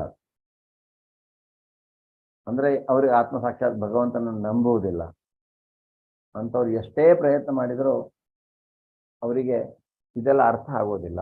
ಉದಾಹರಣೆಗೆ ಒಂದ್ಸಲ ಐನ್ಸ್ಟೈನ್ ಅವರು ಡಿಸ್ಕಸ್ ಮಾಡ್ತಾ ಇದ್ರು, ಈ ಭೂಮಿ ಅಥವಾ ಈ ಸೃಷ್ಟಿ ಹೇಗಾಗಿದೆ ಅನ್ನುವುದಕ್ಕೆ ಸೈನ್ಸ್ ಏನು ಹೇಳುತ್ತೆ, ಯಾರಿಗಾದ್ರೂ ಗೊತ್ತಿದೆಯಾ ನಿಮ್ಗೆ? ಇಲ್ಲಿ ಈ ಸೃಷ್ಟಿ ಏನಾಗಿದೆ ಅನ್ನೋದಕ್ಕೆ ನಮ್ಮ ವಿಜ್ಞಾನ ಏನು ಹೇಳುತ್ತೆ?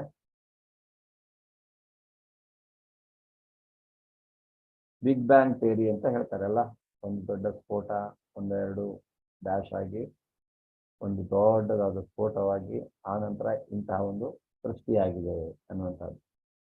ಆದ್ರೆ ಒಂದ್ಸಲ ಆದ್ರೆ ಐನ್ಸ್ಟೈನ್ಗೆ ಗೊತ್ತಿದೆ ಈ ಸೃಷ್ಟಿ ಹಿಂದೆ, ಮೊದಲನೇ ಹೇಳಿದ್ದೆ ನಿಮಗೆ ನಾನು, ಅವನ ಈ ಸೃಷ್ಟಿ ಹಿಂದೆ ಯಾರಿದ್ದಾರೆ ಅಂತ ಅರ್ಥ ಮಾಡಿಕೊಂಡಾಗ ವಿಜ್ಞಾನ ಏನು ಹೇಳ್ತಾ ಇರೋದಿಲ್ಲ, ಏನೂ ಇಲ್ಲ ಅಂತ. ಸೊ ಅದೇ ರೀತಿಯಾಗಿ ಒಂಥರ ಏನಾಗುತ್ತೆ, ಇವರ ಗೆಳೆಯರೆಲ್ಲ ಆ ರೀತಿಯಾಗಿ ವಾದ ಮಾಡ್ತಾ ಇರ್ತಾರೆ. ಆದ್ರೆ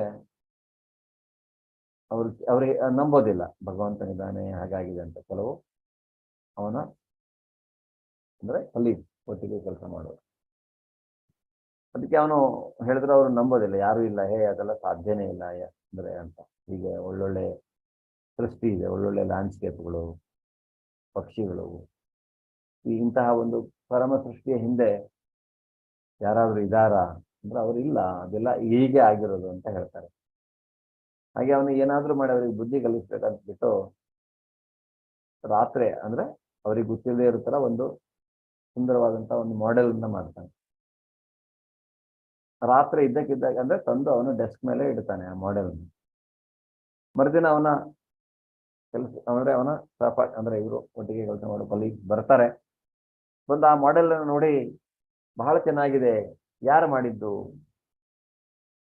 ಅವಾಗ ಐನ್ಸ್ಟೈನ್ ಹೇಳ್ತಾನಂತೆ, ಇಲ್ಲ, ಈ ಮಾಡೆಲ್ ಅನ್ನುವಂತಹದ್ದು ರಾತ್ರಿ ನಾನು ಮಲಗಿದ್ದೆ, ಮಲಗಿದವಾಗ ರಾತ್ರಿ ಒಂದು ಜೋರಾಗಿ ಒಂದು ಗಾಳಿ ದೊಡ್ಡ ಒಂದು ಶಬ್ದ ಆಯಿತು ಹೊರಗಡೆ.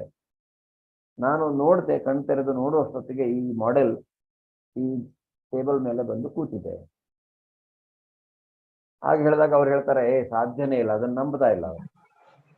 ಈ ಮಾಡೆಲ್ ಯಾರೋ ಒಬ್ರು ಮಾಡಿರ್ಬೇಕು, ಅಂದ್ರೆ ನೀವೇನೆ ಮಾಡಿರ್ಬೇಕು, ಇಲ್ಲ ಯಾರೋ ಒಬ್ರು ಮಾಡಿರ್ಬೇಕು, ಯಾರು ಮಾಡಿರ್ಬೇಕು. ಹಾಗೆ ಅವನು ಹೇಳ್ತಾನೆ, ಹಾಗಿದ್ರೆ ಈ ಒಂದು ಚಿಕ್ಕ ಮಾಡೆಲ್ಗೆ, ವಸ್ತುವಿಗೆ ಯಾರಾದ್ರೂ ಒಬ್ಬ ಸೃಷ್ಟಿಕರ್ತನಿರ್ಬೇಕಾದ್ರೆ ಇಂತಹ ದೊಡ್ಡ ಸೃಷ್ಟಿ ಅದಕ್ಕೂ ಅದರ ಹಿಂದೆನೂ ಯಾರಾದ್ರೂ ಒಬ್ಬನ ಇರ್ಲೇಬೇಕಲ್ವಾ? ಅಂದ್ರೆ ಆವಾಗ ಅವರಿಗೆ ರಿಯಲೈಸ್ ಆಗುವಂತಹದ್ದು, ಓ ಅಂದ್ರೆ ಪ್ರತಿಯೊಂದರ ಹಿಂದೆ ಒಬ್ಬನಿದ್ದಾನೆ. ಇದನ್ನ ಅರ್ಥ ಮಾಡಿಕೊಳ್ಳಿಕ್ಕೆ ಯಾರ ಮನಸ್ಸು ಬೆಳೆದಿಲ್ಲ ಅವರು ಅದನ್ನ ಅರ್ಥ ಮಾಡಿಕೊಳ್ಳಿಕ್ಕೆ ಸಾಧ್ಯವಿಲ್ಲ ಅನ್ನುವಂಥ. ಗಾಮಾವಿಶ್ಯಚ ಭೂತಾನಿ ಧಾರಯಾಮ್ಯಹ ಮೋಜಸ ಪುಷ್ ಪುಷ್ ಪುಷ್ ಪುಷ್ ಪುಷ್ಪ ಪುಷ್ಣಾಮಿ ಚ ಔಷಧಿ ಸರ್ವಾ ಸೋಮೋ ಭೂತ್ವಾ ರಸಾತ್ಮಕಃ. ನಾನು ಪ್ರತಿಯೊಂದು ಲೋಕವನ್ನು ಪ್ರವೇಶಿಸುತ್ತೇನೆ ಮತ್ತು ನನ್ನ ಶಕ್ತಿಯಿಂದ ಅವು ತಮ್ಮ ಪಥದಲ್ಲಿ ಉಳಿಯುತ್ತವೆ. ನಾನು ಚಂದ್ರನಾಗುತ್ತೇನೆ ಮತ್ತು ಹಾಗೆ ಎಲ್ಲ ತರಕಾರಿಗಳಿಗೆ ಜೀವರಸವನ್ನು ನೀಡುತ್ತೇನೆ. ಭಗವಂತ ನೋಡಿ ಎಲ್ಲಾ ಲೋಕವನ್ನು ಪ್ರವೇಶಿಸ್ತಾನೆ. ಗರ್ಭೋದಕಶಾಹಿ ವಿಷ್ಣು ಪ್ರವೇಶಿಸಿ ಅವು ತಮ್ಮ ಪಥದಲ್ಲಿ ಇರುವಂತೆ ಅವನ ಶಕ್ತಿಯಿಂದ ಅವನು ನೋಡ್ಕೊಳ್ತಾನೆ ಅದನ್ನ. ಈಗ ನಾವು ಗುರುತ್ವಾಕರ್ಷಣ ಶಕ್ತಿಯ ಬಗ್ಗೆ ಹೇಳ್ತೇವೆ. ಈ ಗುರುತ್ವಾಕರ್ಷಣ ಶಕ್ತಿ ಯಾವುದು, ಎಲ್ಲಿಂದ ಬಂತು? ವಿಜ್ಞಾನದ ಈ ಮಾಡರ್ನ್ ಸೈನ್ಸ್ ಅಲ್ಲಿ ಅದಕ್ಕೆ ಉತ್ತರ ಇಲ್ಲ. ಅವರು ಹೇಳ್ತಾರೆ ಹೀಗಿದೆ ಆಗಿದೆ, ಸ್ಟಡಿ ಮಾಡ್ಕೊಂಡ್ಬಿಟ್ಟು ಒಂದಿಷ್ಟಾದ ಅವರದೇ ಆದ ಕೆಲವೊಂದು ಇದನ್ನು ಹೀಗಾಗತ್ತೆ ಹಾಗಾಗತ್ತೆ ಅಂತ ಇದೆ. ವಿಜ್ಞಾನ ಅಂದ್ರೆ ಎಲ್ಲದೂ ತಪ್ಪು ಅಂತಲ್ಲ, ಅನ್ವೇಷಣೆ, ಅದು ಇರೋದನ್ನ ಹುಡುಕುವಂಥದ್ದು. ಅದರಿಂದ ಅಂತಹ ಒಂದು ಅನ್ವೇಷಣೆಯಲ್ಲಿ ಅವರು ಗುರುತ್ವಾಕರ್ಷಣ ಶಕ್ತಿಯನ್ನು ಹುಡುಕಿದ್ದಾರೆ. ಆದರೆ ಆ ಗುರುತ್ವಾಕರ್ಷಣ ಶಕ್ತಿ ಯಾಕಿದೆ, ಎಲ್ಲಿದೆ, ಯಾರು, ಎಲ್ಲಿಂದ, ಅದಕ್ಕೆ ನಿಜವಾದ ಕಾರಣ ಯಾರು ಗೊತ್ತಿಲ್ಲ. ಅದಕ್ಕೆ ಉತ್ತರ ಈ ಶ್ಲೋಕದಲ್ಲಿದೆ. ಭಗವಂತ ಹೇಳ್ತಾನೆ, ನಾನು ಎಲ್ಲ ಲೋಕವನ್ನ ಪ್ರವೇಶಿಸ್ತೇನೆ ಮತ್ತು ನನ್ನ ಶಕ್ತಿಯಿಂದ ಅವು ಪಥದಲ್ಲಿ ಉಳಿಯುವಂತೆ ಮಾಡ್ತೇನೆ. ಅಷ್ಟೇ ಅಲ್ಲ ನೋಡಿ, ನಮಗೆ ತಿನ್ಲಿಕ್ಕೆ ಆಹಾರ ಬೆಳೆಯಲಿಕ್ಕೆ ತರಕಾರಿಗಳ ಬಗ್ಗೆ ಹೇಳ್ತಾನೆ. ಅವನು ಚಂದ್ರನಾಗಿ ಜೀವರಸವನ್ನ ಪ್ರತಿಯೊಂದು ತರಕಾರಿಯಲ್ಲೂ ತುಂಬ್ತಾನೆ. ಅಂದ್ರೆ ತರಕಾರಿ ಚೆನ್ನಾಗಿ ಬೆಳೆಬೇಕಂದ್ರೆ ಚಂದ್ರನ ಬೆಳಕು ಅವಶ್ಯ ಅನ್ನೋದನ್ನು ನಾವಿಲ್ಲಿ ಅರ್ಥ ಮಾಡ್ತೀವಿ. ಅಷ್ಟೇ ಅಲ್ಲ, ಅವನು ಮುಂದೆ ನೋಡಿ ಎಷ್ಟು ಭಗವಂತ ಅಂದ್ರೆ ಜೀವಿಗಳಿಗೆ ಅವನ ಸಿಸ್ಟಮ್ ಹೇಗೆ ಕ್ರಿಯೇಟ್ ಮಾಡಿದ್ದಾನೆ ಅಂದ್ರೆ, ಮುಂದೆ ಹೋಗಿ ಆ ತರಕಾರಿ ಆಹಾರವನ್ನ ತಿಂದ್ಮೇಲೆ ಏನಾಗಬೇಕು ಅನ್ನೋದನ್ನು ಸಹಿತ ಅವನು ಇದು ಮಾಡಿ. ಅಹಂ ವೈಶ್ವಾನರೋ ಭೂತ್ವಾ ಪ್ರಾಣಿನಾಂ ದೇಹಮಾಶ್ರಿತಃ ಪ್ರಾಣಾಪಾನ ಸಮಾಯುಕ್ತಃ ಪಚಾಮ್ಯನ್ನಂ ಚತುರ್ವಿಧಂ. ಎಲ್ಲಾ ಜೀವಿಗಳ ದೇಹಗಳಲ್ಲಿ ಜಠರಾಗ್ನಿ ನಾನು. ದೇಹದಿಂದ ಹೊರಕ್ಕೆ ಹೋಗುವ ಮತ್ತು ಒಳಕ್ಕೆ ಬರುವ ಪ್ರಾಣವಾಯುವಿನೊಂದಿಗೆ ಸೇರಿ ನಾನು 4 ವಿಧವಾದ ಆಹಾರವನ್ನ ಜೀರ್ಣ ಮಾಡುತ್ತೇನೆ. ಇಲ್ಲಿ ಪ್ರಾಣವಾಯು, ನಾವೇನು ಉಸಿರಾಡಿಸ್ಲಿಕ್ಕೆ ಉಪಯೋಗಿಸ್ತೇವೆ ಆಮ್ಲಜನಕ. ಸೊ ಅಂತಹ ಒಂದು ಪ್ರಾಣವಾಯು ಒಳಕ್ಕೆ ಹೋಗಿ ಹೊರಗೆ ಬರುವಂತಹದ್ದು. ಆ ವಾಯುವಿನ ಜೊತೆಗೆ ಸೇರಿ ನಾನು 4 ವಿಧವಾದ ಆಹಾರವನ್ನ ಜೀರ್ಣ ಮಾಡ್ತೇನೆ. ಅಹಂ ವೈಶ್ವಾನರೋ ಭೂತ, ಅವನು ಜಠರಾಗ್ನಿ, ನಮ್ಮ ಜಠರದಲ್ಲಿ ಇರುವಂತಹ ಅಗ್ನಿ ಅಲ್ವಾ. ನಾವು ಅದಕ್ಕಾಗೆ ಅಲ್ಲಿ ಅಗ್ನಿ ಇದೆ. ಆ ಜಠರಾಗ್ನಿ ಸರಿಯಾಗಿದ್ರೆ ನಾವು ತಿಂದ ಆಹಾರ ಸರಿಯಾಗಿ ಜೀರ್ಣವಾಗುತ್ತೆ, ಇಲ್ಲ ಅಂದ್ರೆ ಅದು ಜೀರ್ಣವಾಗೋದಿಲ್ಲ. ಆದ್ರೆ ಅವನು ಹೇಳ್ತಾನೆ, ಒಳಕ್ಕೆ ಹೋಗುವ ಮತ್ತೆ ಹೊರಕ್ಕೆ ಬರುವ ಪ್ರಾಣವಾಯುವಿನ ಜೊತೆಗೆ ಸೇರಿ ಈ ಆಹಾರವನ್ನು ಅವನು ಜೀರ್ಣ ಮಾಡ್ತಾನೆ. ಯಾವ ರೀತಿಯಾದಂತಹ ಆಹಾರ ಜೀರ್ಣ ಮಾಡ್ತಾನೆ? 4 ವಿಧವಾದಂತಹ ಆಹಾರ. 4 ವಿಧವಾದ ಆಹಾರ ಯಾವುದು ಅಂದ್ರೆ, ಒಂದು ನಾವು ಕುಡಿಯುವಂತಹದ್ದು ಲಿಕ್ವಿಡ್, ಇನ್ನೊಂದು ಜಗದು ತಿನ್ನುವಂತಹದ್ದು, ಅಗೆದು ತಿನ್ನುವಂತಹದ್ದು, ಮತ್ತೆ ಇನ್ನೊಂದು ಹಾಗೆಯೇ ನುಂಗುವಂತಹದ್ದು, ಮತ್ತೆ ಇನ್ನೊಂದು ಅಂದ್ರೆ ಇದು ಚೂ ಮಾಡುವಂತಹದ್ದು, ಅಂದ್ರೆ ಕೆಲವೊಂದನ್ನು ನಾವು ನೆಕ್ಕಿ ತಿಂತೇವಲ್ಲ ಆ ಥರದ್ದು. ಈಗ ಅವನು 4 ಬಗೆಯ ಆಹಾರಗಳನ್ನ ಅವನು ಜೀರ್ಣ ಮಾಡ್ತಾನೆ ಅನ್ನೋದನ್ನ ಇಲ್ಲಿ ಹೇಳ್ತಾನೆ. ಸರ್ವಸ್ಯ ಚಾಹಂ ಹೃದಿ ಸನ್ನಿವಿಷ್ಟೋ ಮತ್ತ ಸ್ಮೃತಿ ಜ್ಞಾನಮಪೋಹನಂಚ ವೇದೇಶ ಸರ್ವೈರಹಮೇವ ವೇದ್ಯೋ ವೇದಾಂತ ಕೃದ್ವೇದ ವಿಜಯವಚಾಹಂ. ನಾನು ಪ್ರತಿಯೊಬ್ಬರ ಹೃದಯದಲ್ಲಿ ನೆಲೆಸಿದ್ದೇನೆ. ಸ್ಮರಣೆ, ಜ್ಞಾನ ಮತ್ತು ಮರೆವು ನನ್ನಿಂದ ಬರುತ್ತದೆ. ಎಲ್ಲಾ ವೇದಗಳಿಂದ ತಿಳಿಯಬೇಕಾದವನು ನಾನು. ವೇದಾಂತದ ಕರ್ತೃ ನಾನು. ವೇದಗಳನ್ನು ತಿಳಿದವನೂ ನಾನೇ. ಯಾಕೆ ನಾವು ವೇದಗಳನ್ನ ಓದಬೇಕು? ಯಾಕೆ ನಾವು ವೇದಗಳ ಬಗ್ಗೆ ತಿಳ್ಕೊಳ್ಬೇಕು? ಯಾರಾದ್ರೂ ಹೇಳ್ತೀರಾ? ತಿಳಿಲಿಲ್ಲ. ಏನ್ ಮಾತಾಜಿ? ಪ್ರಭಾವತಿ ಮಾತಾಜಿ? ಭಗವಂತನನ್ನ ತಿಳಿಯಲು. ಭಗವಂತನನ್ನ ತಿಳಿಯಲಿಕ್ಕೆ. ವೇದಗಳನ್ನ ನಾವು ಯಾಕೆ ಓದ್ಬೇಕು? ಭಗವಂತನ ತಿಳಿಯಲಿಕ್ಕೆ. ಆದ್ರೆ ಎಲ್ಲಾ ವೇದಗಳಿಂದ ಅವನನ್ನೇ ತಿಳಿಯಬೇಕಾದ್ರಿಂದ ಇಲ್ಲಿ ಅವನು ಭಕ್ತಿಯ ಬಗ್ಗೆ ಹೇಳ್ತಾನೆ. ನಾವು ವೇದಗಳನ್ನ ಓದಿಕೊಂಡು ಅವನನ್ನ ತಿಳ್ಕೊಂಡು ಅವನ ಸಾಕ್ಷಾತ್ಕಾರ ಮಾಡ್ಕೊಳ್ಳೋದು ಬಹಳ ಕಷ್ಟ. ಯಾಕೆಂದ್ರೆ ಆ ವೇದ ಮಂತ್ರಗಳನ್ನ ಅಶ್ವತ್ಥ ವೃಕ್ಷದ ಎಲೆಗಳಿಗೆ ಹೊಲಿತಾನೆ. ಎಷ್ಟೊಂದು ಎಲೆಗಳಿರುತ್ತೆ. ಎಲ್ಲಾ ಎಲೆಗಳನ್ನ, ಎಲ್ಲಾ ಮಂತ್ರಗಳನ್ನು ನಾವು ಓದ್ಕೊಂಡು ಅರ್ಥ ಮಾಡ್ಕೊಳ್ಳಿಕ್ಕೆ ಸಾಧ್ಯವಿಲ್ಲ. ಅದರಿಂದ ನಾವು ಮಾಡುವಂತಹದ್ದೇನು? ಅವನ ನಾಮಸ್ಮರಣೆ ಮತ್ತು ಅವನಲ್ಲಿ ನಮ್ಮ ಮನಸ್ಸನ್ನ ಕೇಂದ್ರೀಕರಿಸುವಂತಹದ್ದು, ಅವನನ್ನ ಅನನ್ಯ ಭಕ್ತಿಯನ್ನು ಮಾಡುವಂಥದ್ದು. ಅವನು ಹೇಳ್ತಾನೆ ಇಲ್ಲೇ, ಎಲ್ಲರ ಹೃದಯದಲ್ಲಿ ಅವನು ನೆಲೆಸಿದ್ದಾನೆ. ಸ್ಮರಣೆ, ಜ್ಞಾನ ಮತ್ತು ಮರೆವು ನನ್ನಿಂದ ಬರುತ್ತೆ. ನಮಗೆ ನೆನಪಿರುವಂತಹದ್ದು, ಅದಕ್ಕೆ ಕಾರಣ ಅವನು. ಜ್ಞಾನ, ಅದಕ್ಕೆ ಕಾರಣ ಅವನು. ಮತ್ತೆ ನಾವು ಕೆಲವೊಂದನ್ನ ಮರೆತು ಹೋಗ್ಬೇಕು. ಅದು ನೆನಪಿರಬಾರದು. ಯಾಕೆಂದ್ರೆ ನಮಗೆ ಹಿಂದಿನ ಜನ್ಮದಲ್ಲಿ ನಾನು ಯಾರು, ಏನು ಮಾಡ್ತಾ ಇದ್ದೆ, ನನ್ನ ಯಾವ್ಯಾವ ಕರ್ಮವನ್ನು ನಾನು ಮಾಡಿದ್ದೇನೆ, ಈಗ ಆ ಕರ್ಮಫಲಗಳನ್ನು ನಾನು ಯಾವ್ಯಾವ ಕರ್ಮಫಲಗಳನ್ನು ಅನುಭವಿಸ್ತೇನೆ, ಅದೆಲ್ಲ ನೆನಪಿದ್ದಿದ್ರೆ ನಮಗೆ ಕಷ್ಟ ಅಲ್ವಾ? ಎಷ್ಟು ಜನ್ಮ ದಾಟಿ ಬಂದಿದ್ದೇವೋ ನಮಗೆ ಗೊತ್ತಿಲ್ಲ ನಮಗೆ. ಅದರಿಂದ ಅದೆಲ್ಲ ನೆನಪಿಟ್ಕೊಳ್ಳಿಕ್ಕೆ ನಮಗೆ ಸಾಧ್ಯ ಇಲ್ಲ. ಅದರಿಂದ ಅವನೇನ್ ಮಾಡ್ತಾನೆ? ಅದನ್ನ ಮರೆವು ಮಾಡಿಬಿಡ್ತಾನೆ. ಅದರಿಂದ ಎಲ್ಲಾ ವೇದಗಳನ್ನು, ವೇದಾಂತ ಅನ್ನುವಂತಹದ್ದು ಒಂದು ಅದರಲ್ಲಿ ಹೇಳತ್ತೆ. ವೇದಾಂತದ ಕರ್ತೃ ಅವನು. ಅದನ್ನ ಅವನು ವ್ಯಾಸರ ಮುಖಾಂತರ ಬರೆತಿರುವಂತಹದ್ದು. ಮತ್ತೆ ವೇದಗಳನ್ನು ಎಲ್ಲವನ್ನು ಅರ್ಥ ಮಾಡಿಕೊಂಡವನು ಯಾರು? ಅವನೇ. ಯಾಕಂದ್ರೆ ಆ ವೇದಗಳು ಅವನಿಂದನೇ ಬಂದಿರುವಂತಹದ್ದು.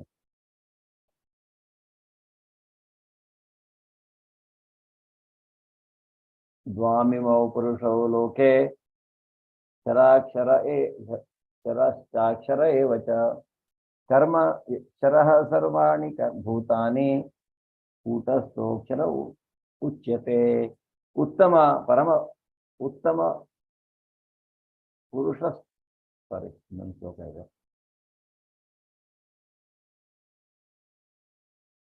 ಪುರುಷರಲ್ಲಿ ಎರಡು ವರ್ಗಗಳು, ಕ್ಷರರು ಮತ್ತು ಅಕ್ಷರರು.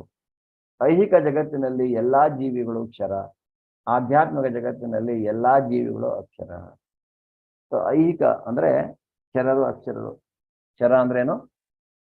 ನಾಶವಾಗುವಂತಹದ್ದು. ಅಕ್ಷರ ಅಂದ್ರೆ ಶಾಶ್ವತವಾಗಿರುವಂತಹದ್ದು.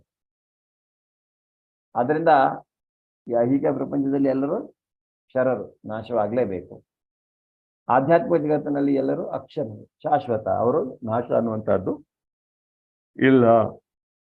ಒಮ್ಮೆ ಜೀವಿ ಆಧ್ಯಾತ್ಮಿಕ ಜಗತ್ತನ್ನ ತಲುಪಿದ ಮೇಲೆ. ಉತ್ತಮ ಪುರುಷಸ್ವನ್ಯ ಪರಮಾತ್ಮೇತ್ಯುದಾಹರತಃ ಯೋ ಲೋಕತ್ರಯಮಾವಿಶ್ಯ ವಿಭರ್ತವ್ಯ ಈಶ್ವರ. ಇವರಿಬ್ಬರಲ್ಲದೆ ಅತ್ಯುತ್ತಮವಾದ ಜೀವಂತ ವ್ಯಕ್ತಿಯಾದ ಪರಮಾತ್ಮನ ಸ್ವತಃ ಅವಿನಾಶಿ. ಅವನು ಮೂರು ಜಗತ್ತುಗಳನ್ನು ಪ್ರವೇಶಿಸಿದ್ದಾನೆ ಮತ್ತು ಅವುಗಳನ್ನು ಪಾಲಿಸುತ್ತಿದ್ದಾನೆ. ಅವನು ಎಲ್ಲಾ ಜಗತ್ತನ್ನು ಅವನು ಪ್ರವೇಶಿಸಿದ್ದಾನೆ, ಎಲ್ಲವನ್ನ ಪಾಲಿಸ್ತಾ ಇದ್ದಾನೆ. ಸೊ ಇದಕ್ಕೆ ಅವನು ಹೇಳ್ತಾನೆ, ಇವರಿಬ್ಬರಲ್ಲದೆ ಅತ್ಯುತ್ತಮವಾದ ಜೀವಂತ ವ್ಯಕ್ತಿಯಾದ ಪರಮಾತ್ಮ ಸ್ವತಃ ಅವಿನಾಶಿ. ಅವನಿಗೆ ನಾಶ ಅನ್ನುವಂತಹದ್ದು ಇಲ್ಲ ಅನ್ನೋದನ್ನ ಇಲ್ಲಿ ಹೇಳ್ತಾನೆ. ಈ ಅಕ್ಷರದ ಆದ ನಂತರ ಪರಮಾತ್ಮ ಅದರ ಜೊತೆಗೆ ಅನ್ನೋದನ್ನು ಇಲ್ಲಿ ನೋಡ್ಬೋದು. ಶ್ವೇತದ್ವೀಪ ಅನಂತಾಸನ ವೈಕುಂಠ ಅಂದ್ರೇನ? ಸಾರಿ, ಶ್ವೇತದ್ವೀಪ ಅನಂತಾಸನ ವೈಕುಂಠ. ಶ್ವೇತದ್ವೀಪ ಅನಂತಾಸನ ವೈಕುಂಠ. ಒಂದೊಂದು ವೈಕುಂಠ ಇದರಲ್ಲಿ ಆಧ್ಯಾತ್ಮಿಕ ಲೋಕದಲ್ಲಿ ನೀವು ನೋಡ್ತಾ ಇರುವಂತಹದ್ದು. ಆಮೇಲೆ ಹೇಳ್ತೇನೆ. ಓಕೆ. ಯಸ್ಮಾತ್ ಕರಮಿತಿ ತೋಹಂ ಅಕ್ಷರಾದಪಿ ಚೋತ್ತಮಃ ಅತೋಸ್ಮಿ ಲೋಕೆ ಲೋಕೆ ವೇದೇ ಚ ಪ್ರಥಿತಃ ಪುರುಷೋತ್ತಮಃ. ನಾನು ಕ್ಷರ ಮತ್ತು ಅಕ್ಷರಗಳಿಗೆ ಅತೀತನು ಮತ್ತು ಅತ್ಯುತ್ತಮನು. ಆದುದರಿಂದ ಪ್ರಪಂಚವು ವೇದಗಳು ಪುರುಷೋತ್ತಮನಿಂದ ನಿನ್ನನ್ನು ಪ್ರಾರ್ಥನೆ ಮಾಡುತ್ತವೆ. ಭಗವಂತನ ಎಲ್ಲದಕ್ಕೂ ಅವನು ಅತೀತನಾಗಿರೋದ್ರಿಂದ ಯಾವುದೇ ಕ್ಷರ ಆಗಲಿ ಅಕ್ಷರ ಆಗಲಿ ಅದಕ್ಕೆ ಅವನು ಹೊರಗೆ, ಎಲ್ಲವೂ ಅವನಿಂದನೇ ಆಗಿರುವಂತಹದ್ದು. ಪ್ರಪಂಚವು ಎಲ್ಲವೂ ವೇದಗಳಲ್ಲಿಯೂ ಸಹಿತ ಏನು ಹೇಳಲಾಗಿದೆ, ಶ್ರೀಕೃಷ್ಣನನ್ನೇ ಪರಮ ಪುರುಷೋತ್ತಮ ಅಂತ ಅವನನ್ನು ಪ್ರಾರ್ಥನೆ ಮಾಡುವಂತಹದ್ದು. ಅದರಿಂದ ಈ ಪುರುಷೋತ್ತಮ ಮಾಸ ಅನ್ನುವಂಥದ್ದು ಪ್ರತಿ ವರ್ಷ ಕಾರ್ತಿಕ ಮಾಸದಲ್ಲಿ, ಕಾರ್ತಿಕ ಮಾಸವನ್ನ ಪುರುಷೋತ್ತಮ ಮಾಸ ಅಂತ ನಾವು ಆಚರಿಸ್ತೇವೆ. ಆವತ್ತು ಈ 15ನೇ ಅಧ್ಯಾಯವನ್ನು ಪ್ರತಿನಿತ್ಯ ನಾವು ಓದಬೇಕು, ಪುರುಷೋತ್ತಮ ಯೋಗ.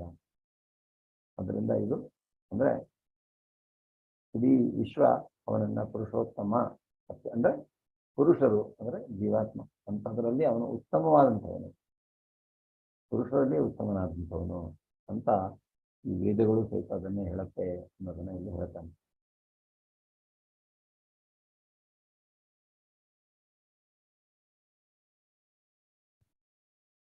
ಯೋ ಮಾಮೇವ ಸಮ್ಮೂಢೋ ಜಾನಾತಿ ಪುರುಷೋತ್ತಮಂ ಸ ಸರ್ವವಿದ್ ಭಜತಿ ಮಾಂ ಸರ್ವಭಾವೇನ ಭಾರತ.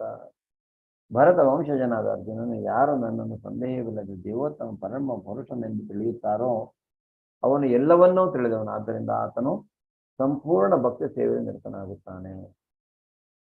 ಭರತ ವಂಶಜನಾದ ಅರ್ಜುನಿಗೆ ಹೇಳ್ತಾ ಇದ್ದಾನೆ, ಭಗವಂತನನ್ನ ಯಾವುದೇ ರೀತಿ ಸಂದೇಹವಿಲ್ಲದೆ ಅವನನ್ನ ದೇವೋತ್ತಮ ಪರಮಪುರುಷ ಅಂತ ಯಾರು ತಿಳ್ಕೊಂಡಿರ್ತಾರೋ ಅವನು ಎಲ್ಲವನ್ನ ತಿಳಿದವನು. ಅವನಿಗೆ ಬೇರೆ ಏನು ತಿಳ್ಕೊಳ್ಬೇಕಾದಂತ ಅವಶ್ಯಕತೆ ಇರುವುದಿಲ್ಲ. ಇಷ್ಟು ಅರ್ಥ ಮಾಡ್ಕೊಂಡ್ರೆ ಸಾಕು. ಅವನು ಅಂದ್ರೆ ಪ್ರತಿಯೊಂದಕ್ಕೂ ಕಾರಣ ಅವನೇ ಅನ್ನೋದನ್ನ, ಅವನೇ ದೇವೋತ್ತಮ ಪರಮಪುರುಷ, ದೇವೋತ್ತಮ ಪರಮಪುರುಷ. ಎಲ್ಲಾ ದೇವತೆಗಳಲ್ಲಿ ಅತ್ಯಂತ ಉತ್ತಮನಾದಂಥವನು ಪರಮಪುರುಷ, ಪರಮ ಅತ್ಯಂತ ಶ್ರೇಷ್ಠವಾದಂಥವನು ಅವನು ಪುರುಷ ಅನ್ನೋದನ್ನ ಇಲ್ಲಿ ಅವನು ಹೇಳ್ತಾನೆ. ಇದನ್ನ ಯಾರು ಅರ್ಥ ಮಾಡಿಕೊಳ್ತಾರೋ ಅವರಿಗೆ ಎಲ್ಲ ಗೊತ್ತಿರೋ ಹಾಗೆ, ವೇದಗಳು ಗೊತ್ತಿದ್ದ ಹಾಗೆ ಅವರಿಗೆ. ಅವರು ವೇದವನ್ನ ಸಪ್ರೇಟ್ ಆಗಿ ಓದುವ ಅವಶ್ಯಕತೆ ಇರುವುದಿಲ್ಲ. ವೇದಗಳನ್ನು ಅರ್ಥ ಮಾಡಿಕೊಂಡು ಸಿಗುವಂತಹ ಫಲಗಳು ಇಲ್ಲಿಯೂ ಅವನಿಗೆ ಸಿಗತ್ತೆ. ಭಕ್ತಿಯನ್ನ ಮಾಡಿ ಭಗವಂತನನ್ನ ದೇವೋತ್ತಮ ಪರಮಪುರುಷ ಅಂತ ಅರ್ಥ ಮಾಡಿಕೊಂಡವನು. ಆದ್ದರಿಂದ ಆತನು ಸಂಪೂರ್ಣ ಭಕ್ತಿ ಸೇವೆಯಿಂದ ಇರ್ತಾನೆ. ಯಾವ ಇದನ್ನು ಅರ್ಥ ಮಾಡಿಕೊಳ್ತಾನೆ ಅವನು ಪೂರ್ಣವಾಗಿ ಭಗವಂತನ ಶರಣಾಗತನಾಗಿ ಸಂಪೂರ್ಣ ಭಕ್ತಿ ಸೇವೆಯನ್ನು ಮಾಡ್ತಾನೆ. ಇತಿ ಗುಹ್ಯತಮಂ ಶಾಸ್ತ್ರಂ ಇದ ಮುಕ್ತಂ ಮಯಾ ನಘ ಏತದ್ ಬುದ್ಧ್ವಾ ಬುದ್ಧಿಮಾನ್ ಕೃತ್ಯಶ್ಚ ಭಾರತ. ಪಾಪರಹಿತನಾದ ಅರ್ಜುನ, ಇದು ವೇದಗಳ ಅತ್ಯಂತ ರಹಸ್ಯವಾದ ಭಾಗ. ಇದನ್ನ ಅರ್ಥ ಮಾಡಿಕೊಂಡವನು ಬುದ್ಧಿವಂತನಾಗುತ್ತಾನೆ. ಅವನ ಎಲ್ಲಾ ಪ್ರಯತ್ನಗಳು ಪರಿಪೂರ್ಣವಾಗುತ್ತವೆ. ಇದು ಅತ್ಯಂತ ರಹಸ್ಯವಾದಂತಹ ವೇದಗಳ ಭಾಗ. ವೇದಗಳನ್ನ ಓದಬೇಕು ಅಂದ್ರೆ ಭಗವಂತನನ್ನ ಅರ್ಥ ಮಾಡಿಕೊಳ್ಳುವುದೇ ಪರಮ ಪುರುಷೋತ್ತಮ ಅನ್ನುವಂತಹದ್ದು. ಅವನನ್ನು ಯಾರು ಅರ್ಥ ಮಾಡಿ, ಅದೇ ವೇದಗಳಿಂದ ನಾವು ಅರ್ಥ ಮಾಡಿಕೊಳ್ಳುವಂತಹದ್ದು. ಅದನ್ನು ಅವನು ಹೇಳ್ತಾನೆ, ಇದೇ ಅತ್ಯಂತ ರಹಸ್ಯವಾದಂತಹ ಭಾಗ ವೇದಗಳಲ್ಲಿ. ಯಾರು ಇದನ್ನು ಅರ್ಥ ಮಾಡಿಕೊಳ್ತಾರೋ ಅವನು ಬುದ್ಧಿವಂತನಾಗುತ್ತಾನೆ ಮತ್ತು ಅವನ ಎಲ್ಲಾ ಪ್ರಯತ್ನಗಳು ಪರಿಪೂರ್ಣವಾಗುತ್ತವೆ. ಅವನ ಏನೇ ಪ್ರಯತ್ನ ಇರಲಿ ಇದೆಲ್ಲ ಪರಿಪೂರ್ಣವಾಗತ್ತೆ ಅನ್ನೋದನ್ನ ಇಲ್ಲಿ ಹೇಳ್ತಾನೆ. ಅದರಿಂದ ಭಗವಂತನಿಗೆ ಶರಣಾಗತನಾಗಿ ಅವನನ್ನ ಮೊದಲು ನಾವು ಒಪ್ಕೋಬೇಕು. ಅವನೇ ದೇವೋತ್ತಮ ಪರಮಪುರುಷ ಅನ್ನುವಂಥದ್ದನ್ನು ನಾವು ಒಪ್ಕೊಳ್ಬೇಕು. ಅವನಿಗೆ ಶರಣಾಗತನಾಗಬೇಕು. ಅವನಿಗೆ ನಾವು ಒಂದ್ಸಲ ಶರಣಾಗತನಾಗಿ ಅವನಲ್ಲಿ ನಮ್ಮ ಮನಸ್ಸನ್ನ ಕೇಂದ್ರೀಕರಿಸುವುದರಿಂದ ನಾವು ಈ ರೀತಿಯಾಗಿ ಅವನನ್ನ ಪರಮ ಪುರುಷೋತ್ತಮ ಅನ್ನುವಂಥದ್ದು, ಪುರುಷೋತ್ತಮ ಅಂತ ಅರ್ಥ ಮಾಡಿಕೊಂಡಂತ ಆಗತ್ತೆ. ಆಗೇನಾಗತ್ತೆ, ಅವನು ಬುದ್ಧಿವಂತನಾಗ್ತಾನೆ ಅಂತ ಹೇಳ್ತಾನೆ ಭಗವಂತ. ಅವನು ಮಾಡುವಂತ ಎಲ್ಲಾ ಪ್ರಯತ್ನಗಳು ಪರಿಪೂರ್ಣವಾಗತ್ತೆ. ಕಷ್ಟಪಡ್ಬೇಕಂತಿಲ್ಲ, ಎಷ್ಟೇ ಬೇಕಾಗುತ್ತೋ ಶರಣಾಗತಿ. ಹರೇ ಕೃಷ್ಣ. ಧನ್ಯವಾದಗಳು ಎಲ್ರಿಗೂ. ಹಾ ಮಾತಾಜಿ, ಏನೋ ಕೇಳ್ತಾ ಇದ್ದೀರಲ್ಲ, ಹೇಳೆ. ವೈಕುಂಠ ಲೋಕಗಳಲ್ಲಿ ನೋಡ್ಕೊಂಡು ಹೇಳ್ತಾ ಇದ್ದೀರಾ? ಅನಂತಾಸನ ತೀರ್ಥದ್ವೀಪ ವೈಕುಂಠ ಅನಂತಾಸನ ಗೊತ್ತಿದೆ ಅಲ್ಲ, ಅಥವಾ ಶ್ವೇತದ್ವೀಪ. ಶ್ವೇತದ್ವೀಪ ಅದು ಪರಮಾತ್ಮನ ಲೋಕನೇ. ಹೌದು ಹೌದು. ವೈಕುಂಠನು ಅದೇ. ಅಂದ್ರೆ ಪರಮಾತ್ಮನ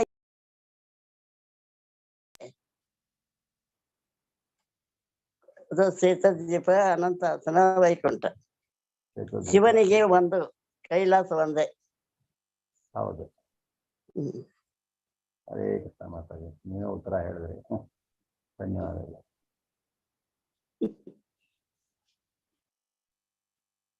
ಹರಿಕಥಾಸ ಪುಸ್ತಕದಾಗ ಬಂದದ್ರಿ. ಹೌದಾ? ಜಗನ್ನಾಥ ಬರ್ತದ್ದು. ಹಾ ಮಾತಾಡಿ ಕೇಳಿದ್ರಲ್ಲ ಮೊನ್ನೆ. ಅದೇ ಧನ್ಯವಾದಗಳು ಅರ್ಜುನ. ಓಕೆ, ಹರೇ ಕೃಷ್ಣ ಮಾತಾಡಿ, ಧನ್ಯವಾದಗಳು. ಓಕೆ, ನಾವೆಲ್ಲ ಒಂದು ರೌಂಡ್ ಹರೇ ಕೃಷ್ಣ ಮಹಾಮಂತ್ರವನ್ನು ಜಪಿಸೋಣ ಈಗ. ಜೈ ಶ್ರೀ ಕೃಷ್ಣ ಚೈತನ್ಯ ಪ್ರಭು ನಿತ್ಯಾನಂದ, ಶ್ರೀ ಅದ್ವೈತ ಗದಾಧರ ಶ್ರೀವಾಸಾದಿ ಗೌರ ಭಕ್ತವೃಂದ.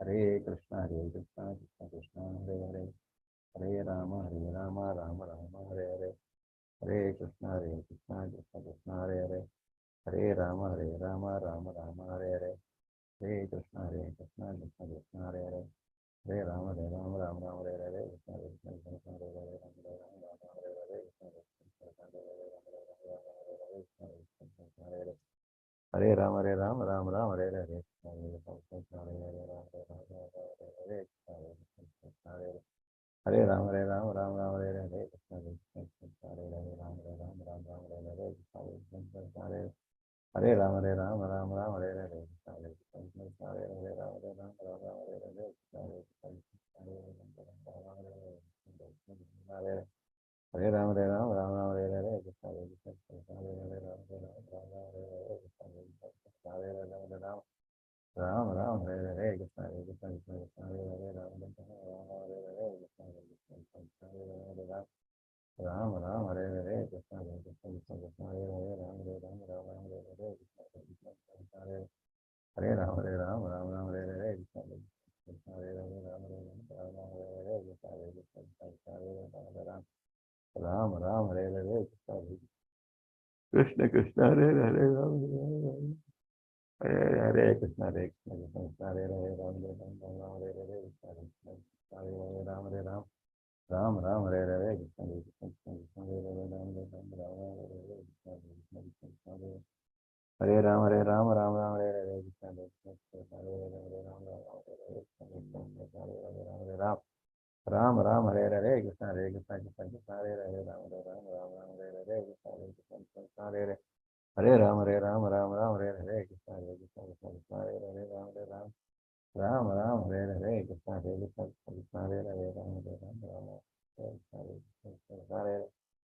ಹರೇ ರಾಮ ರಾಮ ಹರೇ ಹರೇ, ಕೃಷ್ಣ ಕೃಷ್ಣ ಹರೇ ಹರೇ, ರಾಮ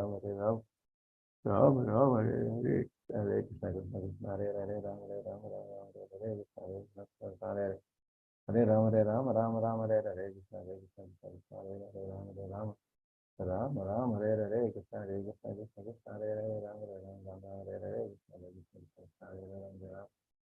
ಹರೇ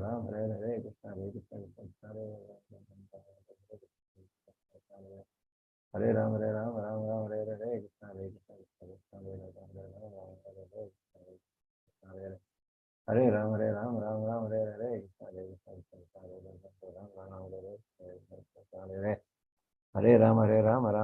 ಹರೇ, ಕೃಷ್ಣ ಕೃಷ್ಣ ಹರೇ ಹರೇ, ಹರೇ ರಾಮ ರಾಮ ಹರೇ ಹರೇ, ಕೃಷ್ಣ ಕೃಷ್ಣ ಹರೇ ಹರೇ, ರಾಮ ಹರೇ ಹರೇ, ಕೃಷ್ಣ ಕೃಷ್ಣ ಹರೇ ಹರೇ, ರಾಮ ರಾಮ ಹರೇ ಹರೇ, ಕೃಷ್ಣ ಕೃಷ್ಣ ಹರೇ ಹರೇ, ರಾಮ ರಾಮ ಹರೇ ಹರೇ, ಕೃಷ್ಣ ಕೃಷ್ಣ ಹರೇ ಹರೇ, ಹರೇ ರಾಮ ರಾಮ ಹರೇ ಹರೇ, ಹರೇ ಕೃಷ್ಣ ಕೃಷ್ಣ ಹರೇ ಹರೇ, ರಾಮ ರಾಮ ಹರೇ ಹರೇ, ಕೃಷ್ಣ ಕೃಷ್ಣ ಹರೇ ಹರೇ, ರಾಮ ರಾಮ ಹರೇ ಹರೇ, ಕೃಷ್ಣ ಕೃಷ್ಣ ಹರೇ ಹರೇ, ರಾಮ ರಾಮ ಹರೇ ಹರೇ, ಕೃಷ್ಣ ಕೃಷ್ಣ ಹರೇ ಹರೇ, ರಾಮ ರಾಮ ಹರೇ ಹರೇ, ಕೃಷ್ಣ ಕೃಷ್ಣ ಹರೇ ಹರೇ, ರಾಮ ರಾಮ ಹರೇ ಹರೇ, ಕೃಷ್ಣ ಕೃಷ್ಣ ಹರೇ ಹರೇ, ರಾಮ ರಾಮ ಹರೇ ಹರೇ, ಕೃಷ್ಣ ಕೃಷ್ಣ ಹರೇ ಹರೇ, ಹರೇ ರಾಮ ಹರೇ ಹರೇ,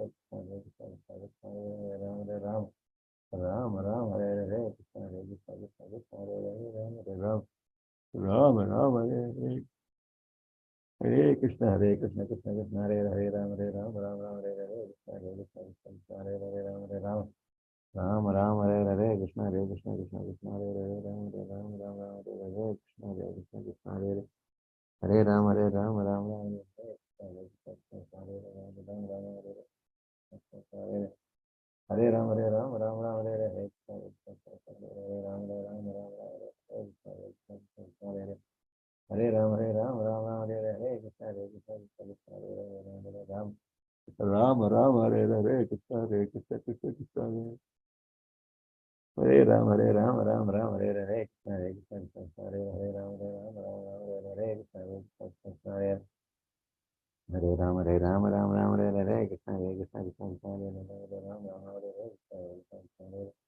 हरे राम हरे हरे हरे राम हरे राम हरे हरे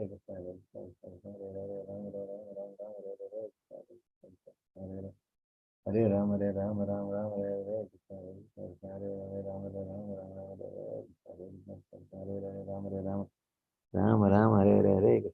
कृष्ण कृष्ण हरे राम हरे हरे राम हरे राम हरे हरे कृष्ण कृष्ण हरे राम हरे राम हरे राम हरे राम हरे हरे कृष्ण कृष्ण हरे राम हरे हरे राम हरे राम हरे हरे कृष्ण कृष्ण हरे राम हरे हरे कृष्ण कृष्ण कृष्ण हरे राम हरे राम हरे हरे कृष्ण कृष्ण कृष्ण हरे हरे राम हरे राम हरे हरे कृष्ण कृष्ण कृष्ण हरे हरे राम हरे राम हरे हरे कृष्ण हरे कृष्ण वाञ्छाकल्पतरुभ्यश्च कृपा सिन्धुभ्येव च पतितानां पावनेभ्यो वैष्णवेभ्यो नमो नमः ಭಗವದ್ಗೀತಾ ಗ್ರಂಥರಾಜಿಗೆ ಜಯವಾಗಲಿ, ಶೀಲಾ ಪ್ರಭುಪಾದರಿಗೆ ಜಯವಾಗಲಿ, ಎಲ್ಲ ಭಕ್ತವೃಂದಕ್ಕೆ ಜಯವಾಗಲಿ, ಅನಂತ ಕೋಟಿ ವೈಷ್ಣವೃಂದಕ್ಕೆ ಜಯವಾಗಲಿ.